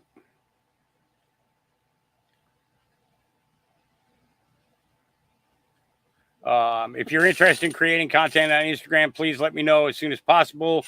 We can discuss the details and compensation for your involvement. So when you see liberal influencers promoting Harris, know that they're getting paid for it. Her campaign realizes she has no grassroots support and resorting to financial incentives to create fake support. So here we go with posts in regards to that. I showed you some the other day. I hope this message finds you well. I wanted to follow up on the email I sent a couple of days ago regarding our paid partnership. Please let me know if you need any additional information. Thank you. Yeah, exactly. Yeah. Lots of questions. Lots and lots of questions. All right. Gen Z influencer Aiden Ross speaks to his 7 million followers after his iconic Donald Trump interview yesterday. Don't mind him picking his nose right at the beginning of this. Yeah. I've had a lot of people reach out to me. A lot of celebrities who privately endorse Trump, and they're telling me that I'm brave And, you know, how is it brave to do a stream with a former president and soon to be president of the United States of America? It makes zero sense. How does this make me brave? You know what I mean? It makes literally zero sense. Zero sense. Because of brand deals. I get it, bro, but come on, bro. I'm not going to say who, but there's rappers that can't even work with Trump because of their labels. They're not letting them do it. Swear to God. Oh my, I'm not trolling you. I swear to God, bro. I swear to God, bro. I'm like, what? You know what I'm saying? And it's ridiculous, bro. It's really ridiculous. You're so brave. Prison I are stressed. Check your texts. Yeah. All right. Script Keeper back to making videos again. I can tell you Michael Rappaport is not Michael Rappaport is not the only one running from the Democratic policies. Here we go. I'm concerned. I'm not voting for Kamala Harris. I'm not voting for I can't do it. I can't fucking do it. And why? Because I can't support a party that is about all this bullshit. And I can't support a party they're race hustlers. And they weaponize it to a point where it's dangerous. This one is so smart, so sharp. She grabbed me. She gave me a kiss. I said, I think I'm never going back home to the First Lady. You were supposed to keep that quiet. See, now, for the average politician, that's death. For me, I don't care. I just want to tell you, you are an unbelievable person with a great personality. You lit up the whole room. You lit up the whole room. I said, weeks later, I'd go, who is that person that was so incredible? She knew everything about me. She had no idea I was coming. She knew everything about me. They don't want to talk policy. They just want to use propaganda to steal your vote. The left is trying to tout this woman as a savior for the black community, but all she's done is hurt the black community since she came into the game.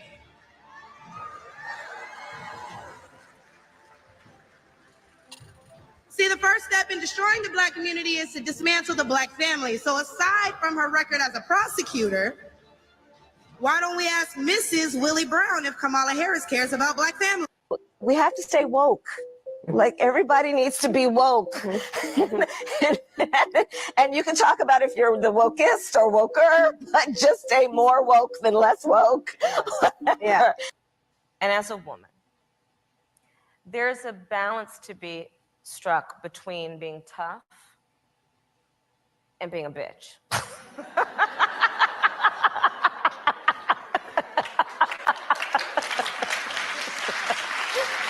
Turn that off.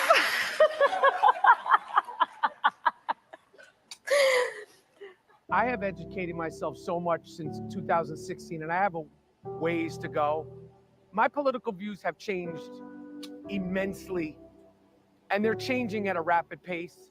I will not vote for Joe Biden. I do not support anybody from the squad.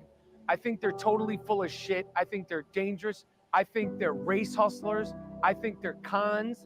I think inevitably they want to get themselves production deals to produce documentaries. I think they're three-card Monty playing bullshit artists. I think they totally have an agenda. I have said, not to go down the rabbit hole, that at this point when we're doing this interview, voting for Trump is on the table. People are like, what are you talking about? That's my reality. That is my reality. I will not support anybody who's anti-Israel. I will not support anybody that is anti, making America safe. I'm not supporting anybody that is cool with the fact that it takes me 2.5 hours to get back into America from Toronto at the what is it called? The passport at the passport control. The line to go from Toronto to New York. It takes me 2.5 hours, as it should, but it takes you 2 minutes to cross the border. I'm not down with that shit. I'm not down with police officers in the greatest city on earth getting beaten up, and you're a legal immigrant, and then you have no bail. I'm not down with and flipping off the camera. Flipping off the fucking camera like Tupac when he got arrested and he was coming out in the red Detroit Red Wings t-shirt. I'm not down with going into a Costco or a 7-Eleven or a Rite Aid, as I videotaped once and went crazy viral, cleaning out the spot and walking like you're on a like a beautiful spring day walk. I'm not down with any of that shit. So any of these people that support it, I'm not voting for them. So yes, my political views have changed a lot. I'm voting with my money and I'm voting with Israel. I'm not getting caught up or suckered into these race politics or any of that bullshit anymore. Yeah, they have changed and they're going to continue to change and evolve. We are one movement, one people, one family, and one glorious nation under God. And together we will make America powerful again. Yeah. You notice he brought up Israel. I'm concerned. Right? I'm not voting. Remember that video I played where he was in the hallway at a hotel, and a guy was recording him from one of the rooms, and he was saying, "Well, how much are you going to pay me to say Israel? Are you going to pay me for every time I say it that I, and all that?" And it's interesting to say the least. Interesting to see him make that remark at the end of what was the beginning was a what do you call it? A great commentary, a great platform, but yeah, it seems kind of strange that that this is turned to shit. Yeah. So yeah. All right. We're going to skip past this one here because we're getting kind of late in time here. Maybe I'm going to call it. You know what? I'm going to go ahead and call it. It's 4 hours in. My back is starting to ache a bit, and I don't want to be in a position where I'm back down again for days. I'm low, but I'm okay for right now, Lisa. People donate when they're able to, and I'm just not gonna. I'm not gonna worry about it right now. I do have to tell you guys that I had a discovery yesterday or on Sunday when or Monday. Was it Monday? I think it was Monday. I had a discovery of one of my girls. Let's see, I believe it's here. The gas guy was pulling out of the driveway, and after dropping off the fuel, and is this where I put him? I thought it was. Maybe it's not. Give me a second here. Those are old ones. Give me a minute here. I think I might have to go about this another way because I don't remember if I saved them to the computer. I don't think I did. I'll have to open my Signal. But yeah, I got a surprise on Sunday afternoon. Now, every one of my girls that has ever been pregnant, I've known that they were pregnant. I was present at the time of the coupling. So I knew who Daddy was and everything else. Well, I know who Daddy is. Absolutely. It's George, who ended up going with the couple up on the hill. And I know who Mom is.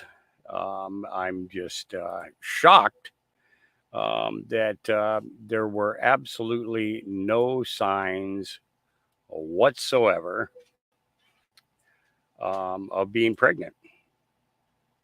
None. There's one of them. This little guy right there. 2 boys, 2 girls. And the second one is here. And there's the other 3. 4 pups. George is the dad, because when I mentioned it to them, they said that that they believed that George was stuck to her many times over a week-long period, and you didn't let me know. You couldn't. You couldn't tell me. So I'm a little bit ticked off at them, but at the same time, the pups have to be provided for. So they're going on 3 weeks from the size and their weight. They're right around 3 weeks old. And you remember about a year and a half ago, I had a female that she didn't want to have her puppies in the office, and she had them underneath that big wood pile outside. Well, that's where this girl went to have those pups. So yeah, yeah. So you know, if people want to help fund anything, I need to get milk for them and some other necessities in order to make sure that they will grow up good and healthy. So other than that, we're doing okay. We're holding our own. So yeah, George. No, well, George is not allowed anymore. They're not allowed to bring him back because yeah, it's they're far enough up on the hill that I can't hear or see what's going on up there. Not only that, but they totally trashed the upper field. I mean, it's if I went up there with a camera right now and showed you what they did, you guys would be like telling me to never allow them back again and get them the hell out of here. But it's going to take a full size construction dumpster to clean up the mess that they've left me up there. You know, you're a homeless vet. I gave you the opportunity to have a place to live, and you abused it and disrespected the land that I live on top of it. You know, Miss Minders will see that this weekend when she comes to visit, because I'm gonna have to hire somebody else to come in and do the cleanup work. So it's yeah, I'm just extremely disappointed. I'll never do it again. Never do it again here. You know, never. It's just yeah. Just yeah, you know, came in, said, oh, we're the cleanest people and everything else, and you're not. Absolutely not. And what they did to the inside of my camper can never be used again, and I'm gonna have it crushed and hauled away, you know.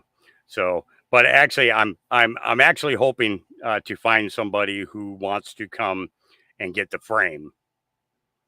We can strip all the metal off and put that into a dumpster and have that hauled away separately. I would like to see the frame go to somebody who maybe wants to build a tiny house on it. You know, it'd be kind of perfect, the frame wise, in order to do that. It's got the fifth wheel frame.